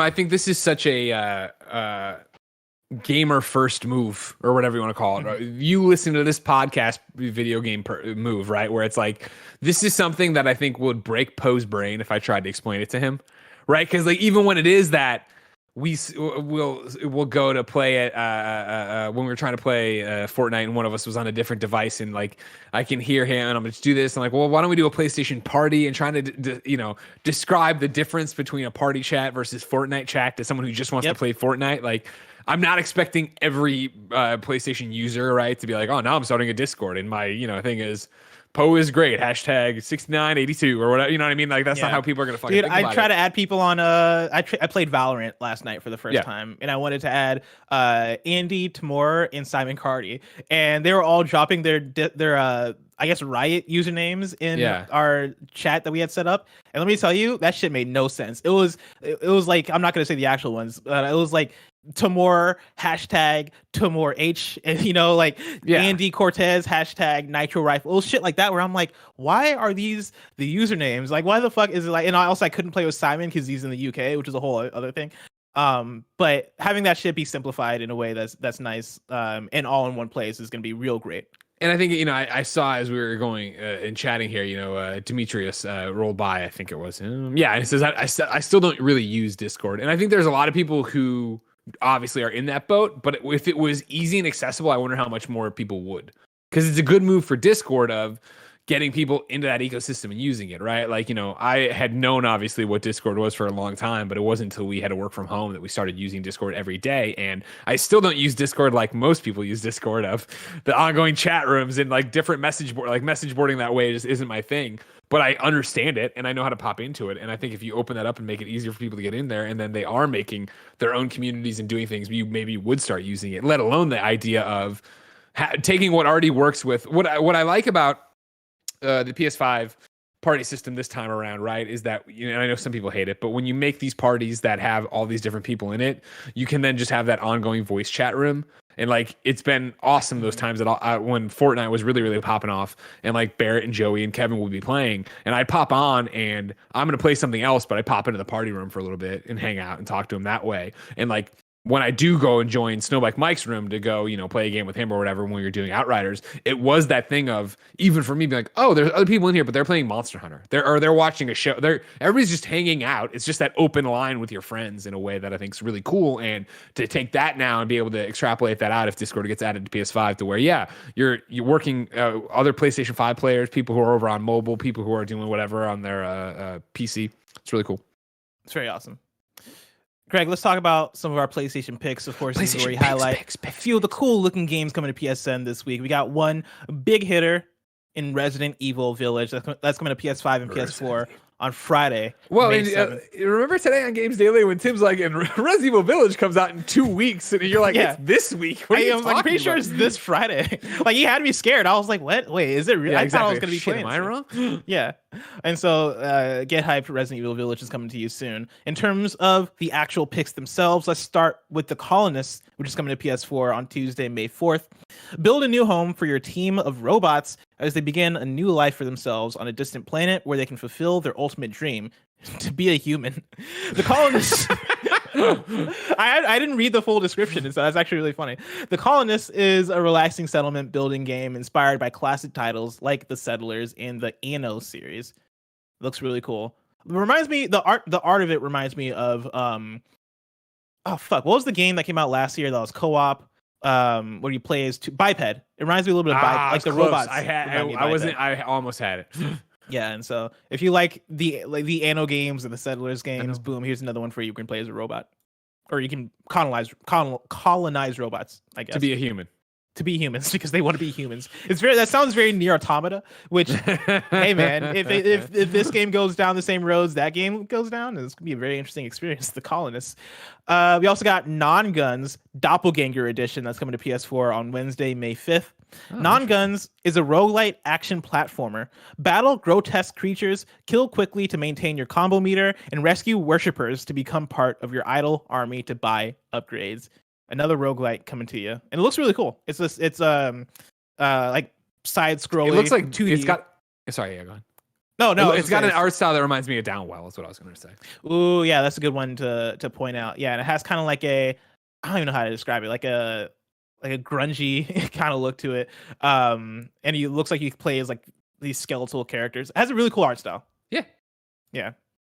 And then last but not least, we got Skate City coming to PS5 and PS4 Thursday, May 6th. Skate the streets of real world, iconic destinations from around the globe, master combos of flip tricks, manuals, and grinds to set high scores in challenge mode, or ride at your own pace with endless skate. Head over to the skate shop to customize your player and unlock everything else available. I actually played a little bit of this over the weekend. What's up? Please don't jump ahead. All right. Oh damn, you're right. You know what? We got a whole. Those are some interesting picks, Blessing. What you been playing? I played a little bit of a game called Skate City. Oh wow, tell me about that. Yeah, it's a side-scrolling skate game, and I mean that interested me for very obvious reasons. Like I played so much of what was the game I was obsessed with last week? Don't tell me. Skater XL. It was Skater XL. Yeah, I played a lot of Skater XL. I whispered it last year. And I just like skate games in general, and so this appealed to me for that reason. How is it? Before I talk about it, let me check out an email to make sure I can talk about this game. Otherwise, this young man is learning. We've all been there. Otherwise, I'll just talk Today about the Games iOS Daily, version. If you didn't see about it on Games Daily today, they were like, I jumped in to make a joke, and then Tim's like, but what is E3 2021, Greg? And I was like, I don't know. Let me open up the document that tells me what I'm allowed to say. Looks like I can talk about this game. Yeah, so it's pretty fun. It's a pretty fun game. Like I don't know how much I'm going to return to it because it very much is like it's not Skater XL. It's not Skate. It is 2D. You know, it's kind of a 2D version of those, but with that, I think you lose a lot of what makes those games fun, which is exploration. You know, teeing up fun lines, trying to figure out like coming across a staircase and being like, okay, cool, I'm gonna do a kickflip over that and land into a manual and do a kickflip over the next stairs.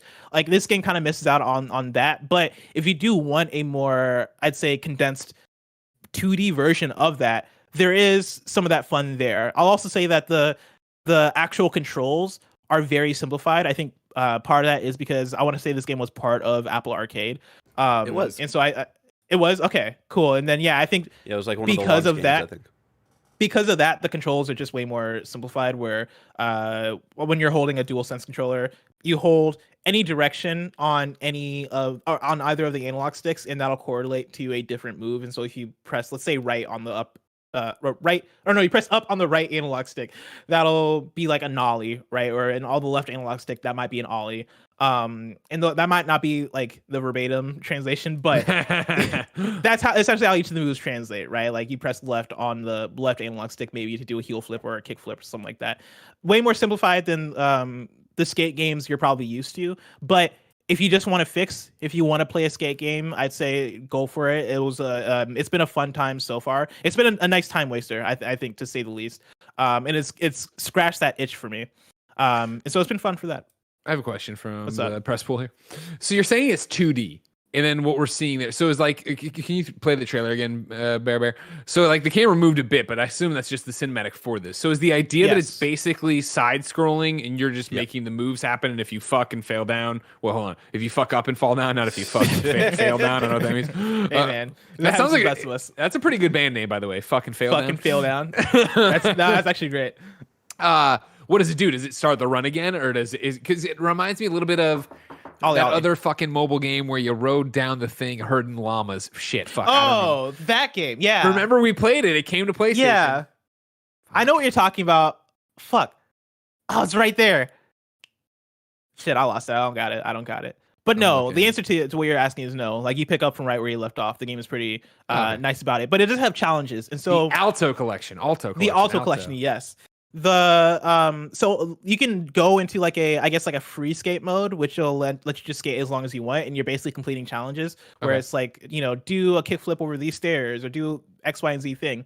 There are also challenges, which I've been playing quite a bit of, and those will basically be things like, okay, between here and here, score 3,000 points or up to 3,000 points. And if you score 1,000, you get 1 star, 2,000, 2 stars, 3,000, you get 3 stars.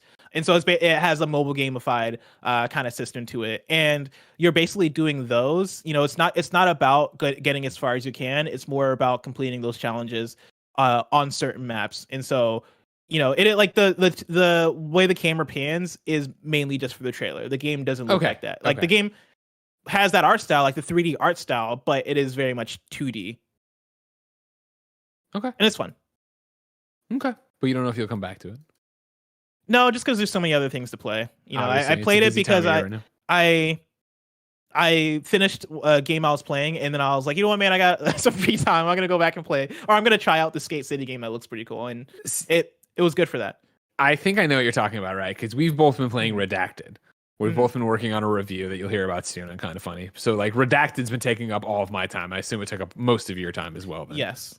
And so I'm the same way in terms of I finished Redacted, my play session with Redacted, and I was like, all right, cool.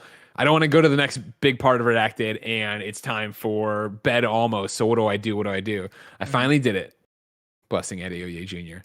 I lived the dream, and I clicked on it, and I bought Retromania Wrestling on the PlayStation 4. If you've been following, I've been talking about Retromania Wrestling for what feels like years now, but really just weeks / months, because originally it was supposed to have come out a long time ago. Barrett, I just popped a trailer in there. I accidentally deleted it before.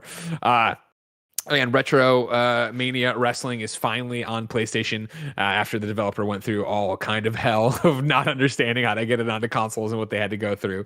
So I started playing that last night. I did 30 minutes of it. I played it, and like as you watch it, it's meant to look like the old WWF wrestling game. Shit, I'm blanking on the name right now. No, this is but this is supposed to look like a Nintendo one, like, you know what I mean, of like this very like basic NES, like kind yeah, of exactly. So pro wrestling, I guess NES, even that doesn't sound right. Chad, if you remember off the top of my head, let me know, because they talk about it pretty obviously that it's an homage to that. I started the career mode last night and went through it. You play as John Morrison, and since WWE owns his name or whatever, he's Johnny Retro. And there's a whole bunch of different characters, and they're only like 16, and everything I'd heard about the game is true, where people are like, okay, yeah, it's basic, right? Like, this is the idea, right, of you're going through this thing, and, you know, it's strong strike, weak strike, WrestleFest. Thank you very much, Sylvester. There it is. Going through, you know, you have these basic attacks you're going through, and, you know, it looks like an NES game. Sometimes it's hard to, you know, you're like doing your kick or your punch and you're not lined up on the right thing. So it's there. It is incredibly charming, though. And I played it for 30 minutes last night. And I was like, all right, cool. Like, I don't know how much I'll play it again. And then today, all day, I've been like, man, I'm ready to go play some Retromania Wrestling and screw around. Because, like, that's, you know, where I think wrestling games, the WWE 2K series in general, really got off track, right? It's like when they focus so much on being real. Like right now, if you're looking at it, you see that LMH thing. Like as you build up that meter, those are the kind of moves you can do. So if you are too early, try to go for a very strong grapple move or whatever, you're not going to be able to pull it off because you haven't earned that yet. Whereas this, you know, you have a very clear iteration of what you can do to build up to use your special and stuff like that. And then there's Tommy Dreamer. Tommy Dreamer's in this fucking game. Are you kidding me right now? The hardcore icon, the hardcore legend. Tommy Dreamer, hardcore. What about is Undertaker in there? No, he's a WWE character, Damn, so he's not in there. Then. You got the Blue Meanie though. I know you're a big Blue Meanie. Cena in there? John Cena's also a WWE. Damn. What about Shawn Michaels? No, sadly he's with WWE as well, so he's not in there. The Road Warriors are. You remember sounds like that, a rough right? roster. Who's Sounds the like a rough wrestler roster. that Cool Greg really likes? Sasha Banks. Is Sasha Banks in this one? Sasha Banks is with WWE as well. Yeah. What about Bret Hart in there? All right, so this joke's over now. This joke's over. We're done talking about it. I just literally scratched the surface last night, and it's got the same grapple mechanic that Fire Pro does, which I know doesn't mean much to you guys, but it's that you know, your characters go in, when you stomp on the ground, you have to put in a button press, and it's a rock paper scissors with the person who's grappling against you to see if it works. That for me is still such a foreign concept. I played a bunch of Fire Pro when it originally launched, and then when they updated the saves and when they updated the game, it borked all my saves and all the kind of funny characters I did, and I was so heartbroken I just walked away from it. So I need to get back on that. But first impressions of this are, it is a tiny game. I think it is charming. It is harkening back to an era of wrestling and wrestling video games I really enjoy, and I'm excited to play more of it. I was looking through the trophy list last night, and if I get my head wrapped around the gameplay, it could be a really fun, like, trophy chase. I don't know if it'd be a full-blown platinum, but there's a bunch of good stuff in there. And, like, you know, there's only a couple different modes. It's very clearly an indie thing, but I think it's got a lot of charm and a lot of character, and I'm excited to give better impressions next week, because again, I'm going off of 30 minutes of tinkering around last night, maybe a little bit more than that. But arcadey, indie, I'm into it. That's awesome. Plus, what else have you been playing, or have you had time to play anything else? Yeah, like it's a bummer, because one of my most anticipated games for this year was Nier Replicant version 1 point a bunch of numbers ellipsis, and I started it. And it's just been such a busy time where I started it, and then we did the thing where we're like, okay, let's play Disco Elysium for hashtag POC played this. And so I put a pause on it a few hours in, and I started playing that. And then I think I got the code for Returnal like halfway through Disco Elysium. So I had to put a pause on Disco Elysium to start Returnal. And then as I was playing Returnal, got another game that I had to play. So I had to put a pause on that. And so it's been this thing of like trying to get all the way back to near Replicant. Yeah, and I haven't gotten there yet, but I have played the first few hours of it, and I haven't gotten a chance to talk about it at all. But as another reminder, right, because I have to say this every single time because it's always confusing. Near Replicant is kind of the prequel to Nier Automata. It's the remake to a game that came out in like 2010, but in Japan only. Nier Replicant and Nier Gestalt both came out in different territories. They're both prequels to Nier Automata. Nier Replicant, the new one, is a remake to the one that came out in Japan only. And so I started it. It's fun. It is very apparent that it is a remake of an older game. Yeah. You know, like one of my small complaints with Nier Automata, because I love Nier Automata, but one of my small complaints with it was that at points that game could look ugly in the textures and the environments. I would say that Nier Replicant does no justice to that issue. Like, it is not a game that I don't think you're playing this game at all for the visual fidelity of it. I like the art direction because I think they do a good job with the art direction, but it doesn't look amazing, especially now that I have a PS5 and I've been playing PS5 games. Nier Replicant, the new one, is on PS4. There's not a PS5 version. And so that's been a thing. From where the story has started off so far, I'm very intrigued. I think they start off from a very, really cool place. It has the same level of like, all right, what the fuck is this world? What's going on? Like that same level of that I really liked from Automata. And it has a similar mode of gameplay where you're doing the hack and slash, you're doing like the shoot 'em up stuff. It seems like it's less varied than Nier Automata was with a lot of stuff, because if you remember, the opening to Nier Automata started off with like big set pieces where the camera shifting all over the place. You go from hack and slash to shmup, bullet hell to side-scrolling shmup and like top down, like everywhere in between. Nier Automata was all over the place with that stuff in a fantastic way. Nier Replicant so far doesn't seem to be that, and I think part of that, it's a slower build to get to some of those moments. Very slower build, and I think a big part of that is it is staying true in a lot of ways to the original game, and so it has like it's the same beat by beat. It is very similar. Like, it is almost halfway remaster, halfway remake in a lot of ways, where it is, trying to do, it is doing it is the exact same game as that original game with visual fidelity. Yeah, visual fidelity and definitely design choices and stuff. I think the story is slightly like reworked from what I know is that like in the original one, like you play as in Replicant version 1.22, you're playing as like this brother, and your sister is like sick. From what I understand from the original Nier, at least, is like you play as like the dad, or maybe I'm mixing that up. But there are some like reimagined kind of things here, and yeah, I definitely get what you're saying with it kind of feels definitely like an old game and dated. It feels dated, and in some ways it's to its detriment, like you've been talking about. But in some ways, I find it very charming. The vibe of this game, it is very charming. I can't really speak to Automata because I haven't played Automata before. This is my first like Nier game actually giving it a shot. The vibe overall reminds me of like a mixture between Ocarina of Time and Twilight Princess, which is like really charming. Like, especially like when you go into your town, there's like specifically like the same exact rooster crow from like Ocarina of Time and stuff like that. There's like a lot of mixture in between those that I really dig. The gameplay itself is just, I'm starting to get like the person who wrote in like saying they're 4 hours into Returnal and think they want to walk away from it. I think I'm getting to that point in Replicant. I hit 4 hours last night, and it's just getting to that point where I'm just like, I'm not. It doesn't have like I want it to have its hooks in me, and it doesn't, which is unfortunate because I wanted to like play through this and then like play Automata and like get all the references that Automata makes, because like even though this is a prequel, like they're kind of like, it's a prequel in the sense that this takes place before Automata. I don't really, from what I understand, there's not like a huge connection of like you can play Automata without playing this one. Like, a lot of people easily did. Like I'm very curious to see the tie-ins, because I know like there's characters like Emil who apparently has a way bigger presence in this game than in Automata, so I'm curious to see what that is. But as far as I understand, and I'm gonna get this wrong because it's convoluted and it's Nier and all this shit, but as I understand it, Automata is based off of like a specific ending from Near Gestal. It's not even like a direct sequel, really. Which is fascinating. And Barrett, for you, what I'd say is like, man, if you're feeling tired of it, I would say put it on pause, play Automata, and maybe come back to it, because that might I think I was listening to having the love of Automata might make you enjoy this game more. Yeah, I was listening to GameSpot After Dark, and I think Michael Hyam, the homie, was saying the correct way to play these games is play Automata, then play Replicant, and then go back to it and play Automata again. Play Automata again. And so, like, honestly, I definitely, like, I don't know.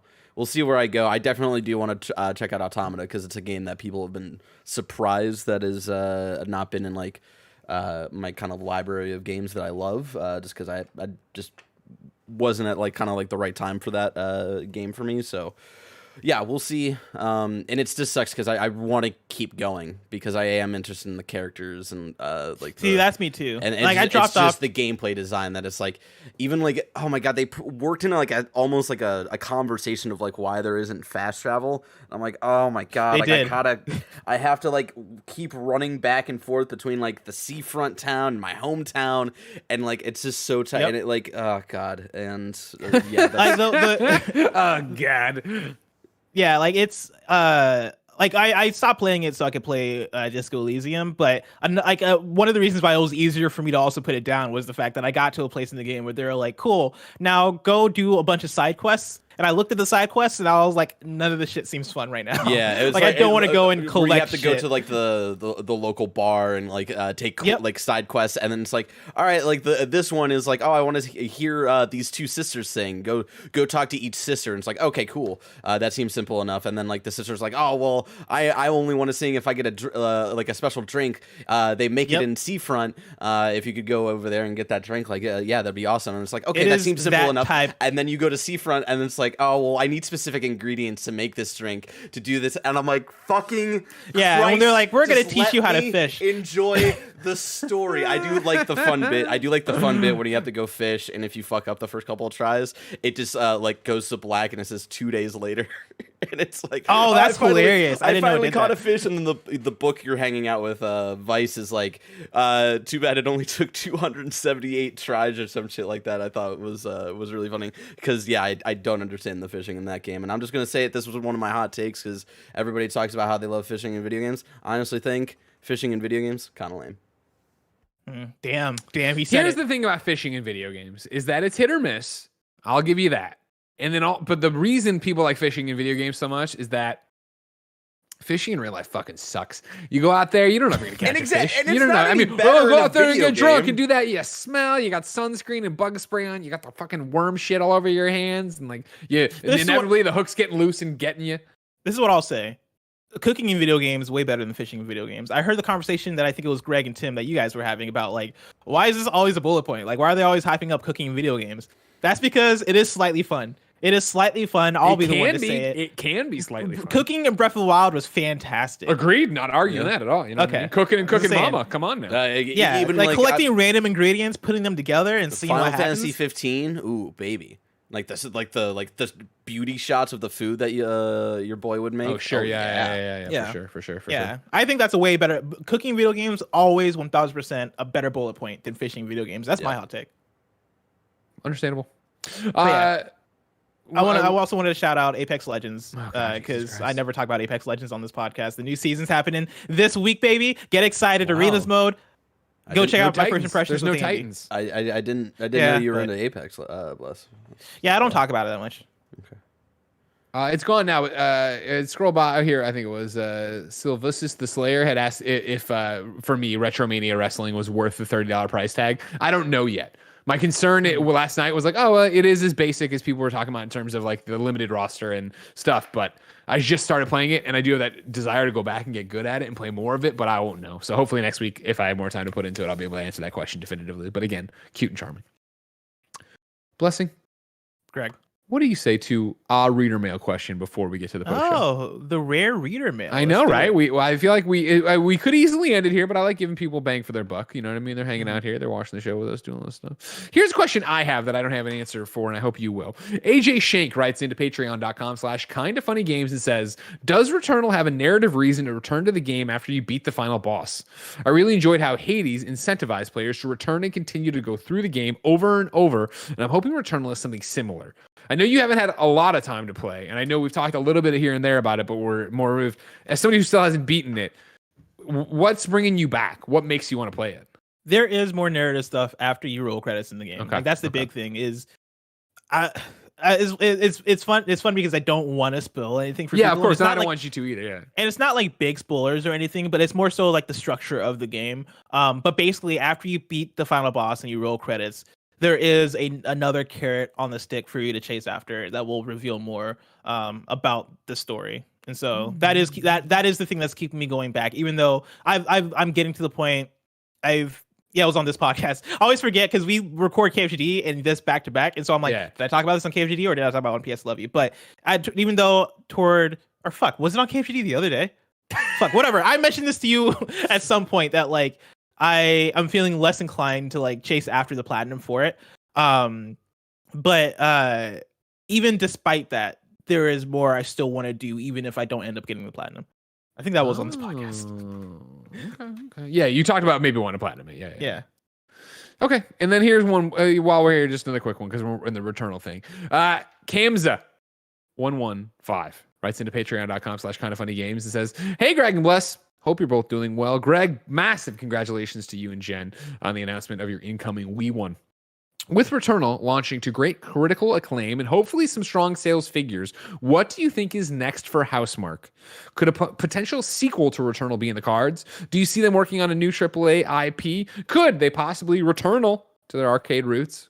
Is an acquisition of the studio by PlayStation closer than ever?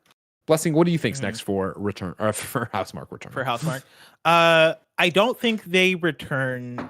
Man, that's gonna be a pun that we use forever. I don't think they're gonna return to their quote unquote arcade roots. You know, like I don't think we see them go back and make new Resogun or new Nex Machina. I think they've scoped up in a way to now they are making bigger games because they put out that whole blog post about how arcade is dead and stuff. And Returnal still has a lot of those arcade elements in them. If anything, roots, I'd say, right? I'd say Returnal is them finding a way to do arcade on a AAA level. But I think now that they're here, there's no going back. I don't think we're gonna see Returnal 2 though. I don't see Returnal as an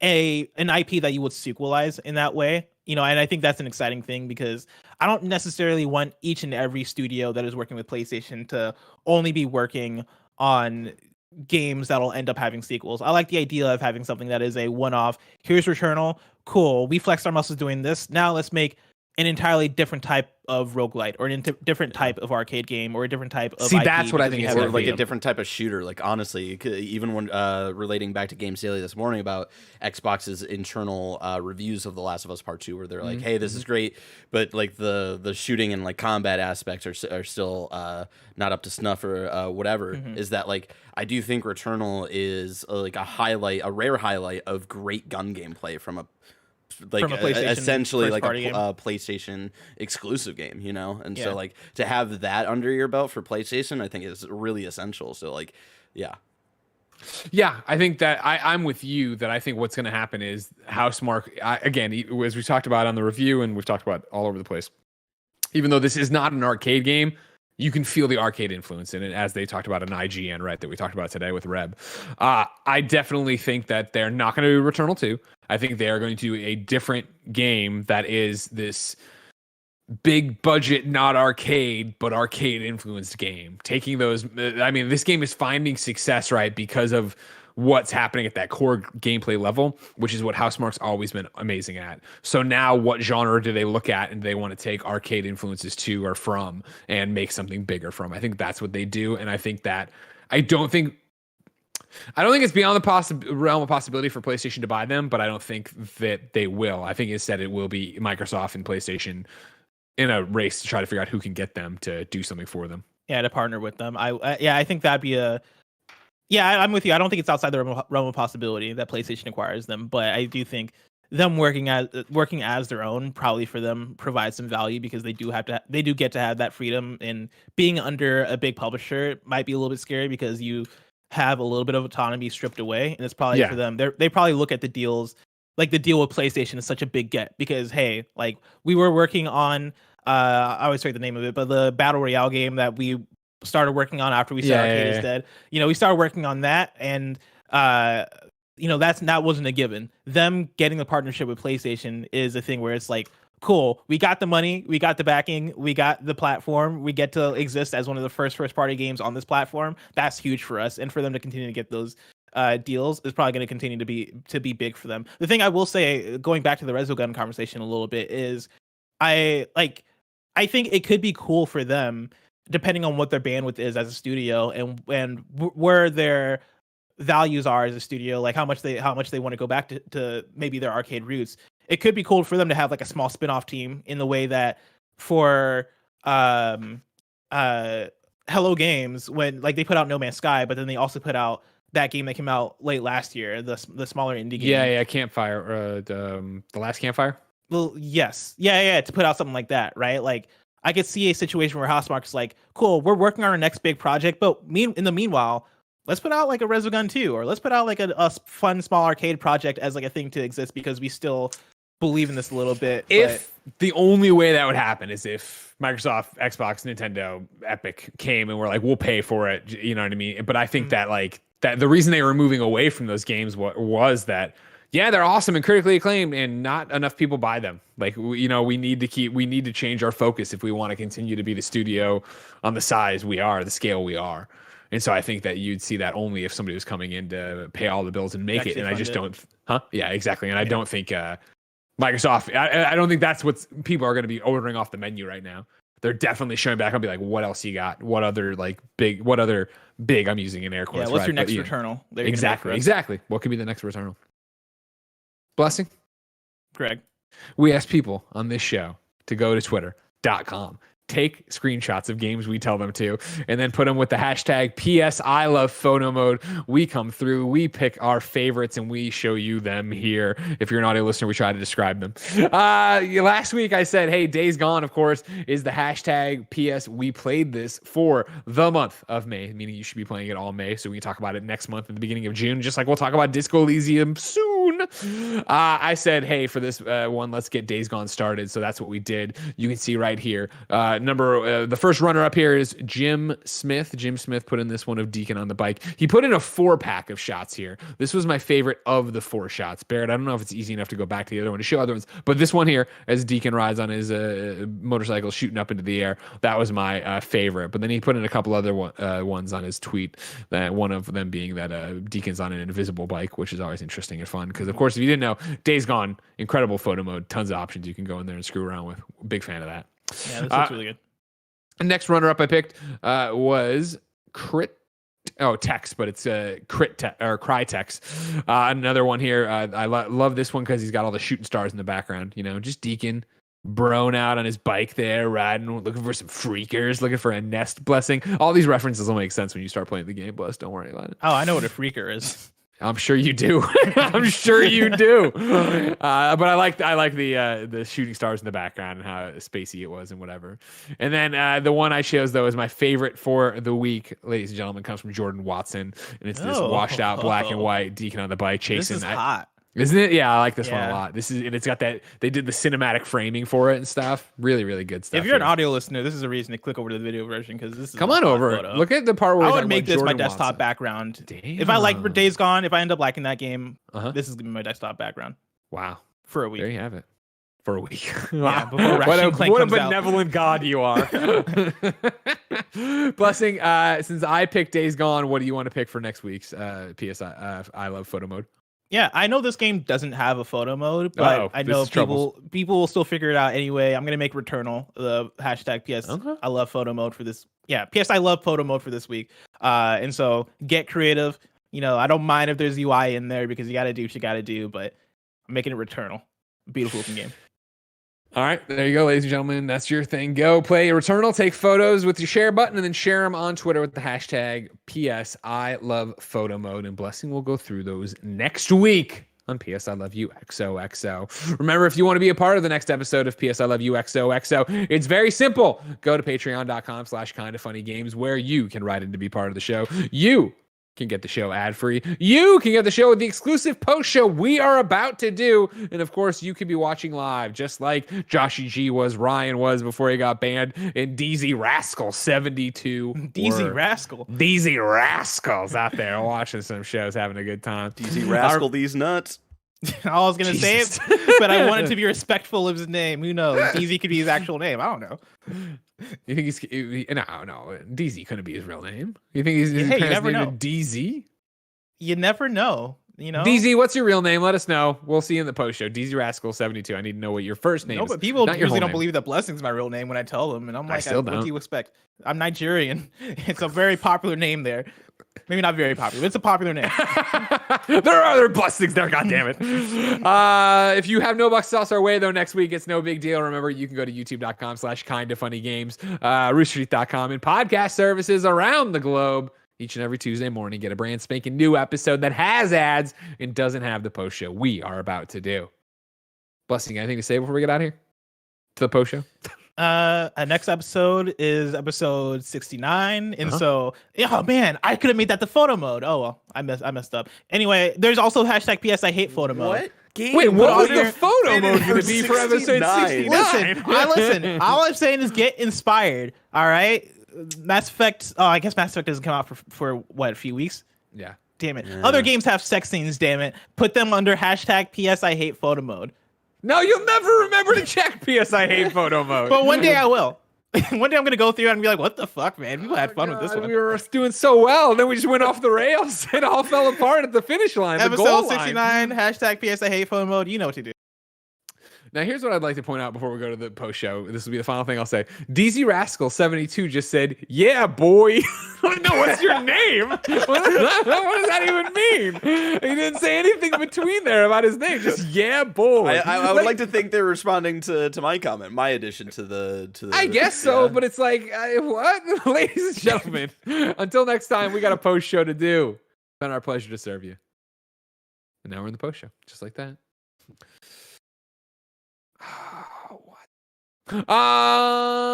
Blessing, I got a post show question here. All right, we're gonna have a conversation about being an adult. Jordan Lee Rowan writes in to patreon.com/kindafunnygames and says, "Hello, Greg and Blessing.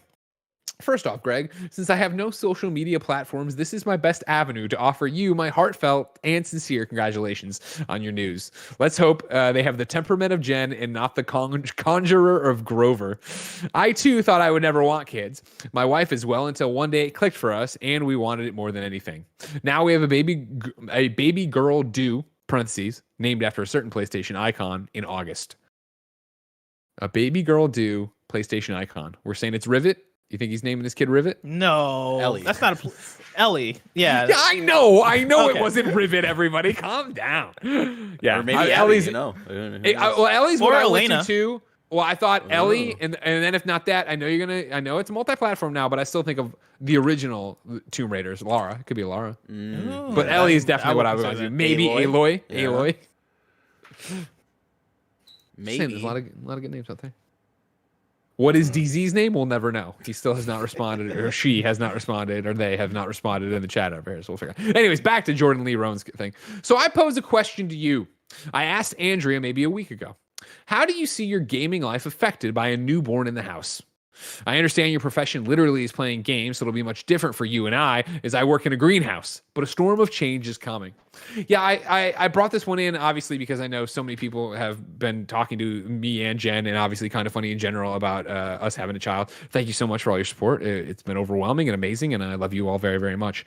And so, yeah, what I was surprised by were the amount of people, Ryan Clements, Cisco, the list goes on, being like, this is such great news. Get ready to never play games again. And I was like, what? Like, yeah, I obviously I don't have a child, so I'm talking out my ass to some extent. Whatever you say right now, you're about to eat your words. Am I? Because like my response would be to Cisco. I was like, when you had kids, did you stop making music? Because like gaming is my job. I think what's gonna have to happen is I will play fewer things, obviously. I think that I won't have as much time to be like, oh, this game's interesting. I'm going to pitter around it and try it out. It will be very much more targeted. I'm playing this, I'm playing that, I'm playing that. Yeah. But more than anything, I think it's going to be that, again, because gaming is my job, that it'll go onto the calendar.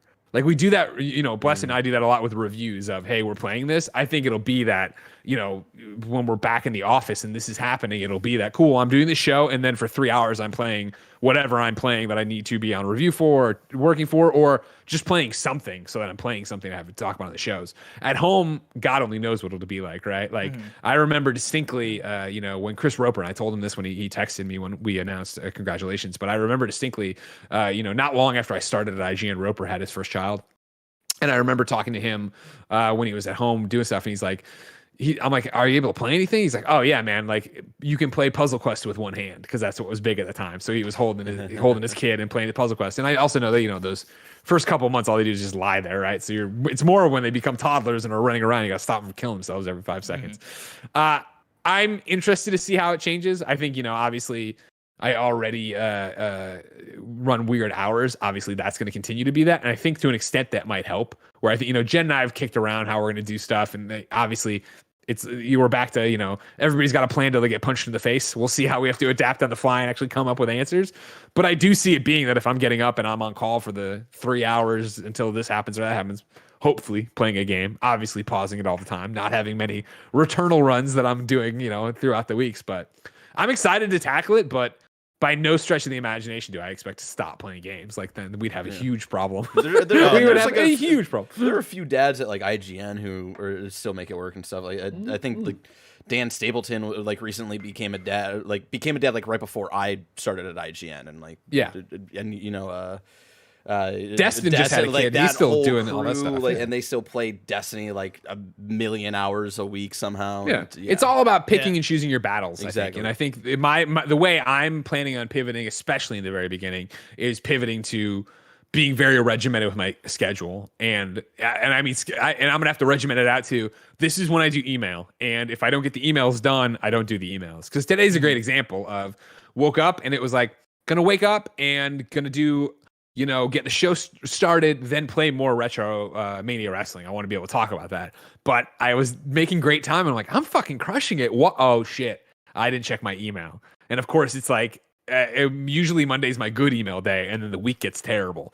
So like to try to close out a week of email, then get back to it again. Then you guys were talking, and I jumped on your thing, and then Tim's like, "We're gonna react to the Marvel thing." I'm like, "Of course." And so I never got to play Retro, and like that's on me. And I did a bunch of great things for the company, and not, you know what I mean. I did a bunch of great work. I worked, but it wasn't the way I thought it was going to go. And personally, I mean, for me, that's always a struggle. I'm very much the if it's on my calendar, I'm totally cool with it. And when it's not, that's when I get like bent out of shape. And I know, especially getting ready to have a kid, that's got to go away. I've got to start letting that happen and not understand to go with the flow a bit more and that you can't do it. So I think it'll be the playing stuff at my desk and then, playing stuff at weird hours of the night and running on even less sleep and drinking more coffee, more Busan for everybody. But we'll have to see, because obviously I'm talking out my ass and I'm the first person that kind of funny to do it. So we'll see. Yeah, there's a podcast I love called Married to the Games that I've brought up before. Yeah, by the homie Gabe Patillo, and they're all like, he was on the show. Yeah, he's been on the show multiple times, and like the whole thing with that podcast is that like they're all married dudes, with families and all this stuff. And a thing they talk about often, with their gaming schedules is like, oh yeah, I woke up early to play this game, right? Like that's part of what they do. They wake up way earlier, so that can be their time to game, so that during the day or after work or whatever, they can spend that time with family, which seems like a really cool thing. I tried it once and it was really difficult. Let me tell you, waking up early to do a thing for fun, you don't have as much motivation. But see, if I had a family, person, maybe that so I probably will pivot to that, because I'm way more into it in the morning. Honestly, right now, knock on wood, the plan is to finish this show, do the ads, check in on email, and then sit down and do Disco. Because my problem with Disco Elysium, in the same way when I do it for Game of the Year, is I know that if I hold it for the end of the day, if I do it at my normal gaming time, as much text and as slow pace as that game is, I will fall asleep. Like I will start to drift, not because yeah. the game's bad, just because like if I don't have that thing to it, I'll start to fade. Even playing Redacted this past week, which is not a slow paced game. I've just been so tired after the move and all the projects that it's like I'm getting away. I'm like I'm gonna turn this off and come back to it in the morning or come back to it later. Ladies and gentlemen, that's your post show. I'm gonna be a dad. Hell yeah. Wesley's gonna be a dork. You know what I mean? Oh, I plan to. That's my big plan. 5 months from now, I'm gonna give birth to a dork. I don't know. No, I didn't mean like that. I was just, what are you gonna do right now? You're gonna keep being a dork. You keep playing games, just like me, Hell just yeah. like Barrett. Ladies and gentlemen, I as don't always, play thank that you. video game shit. It's dumb. Yeah, you just write scripts about Batman. You dork. Fucking dork, fucking nerd. Look out here. Ladies and gentlemen, until next time, it's been our pleasure to serve you.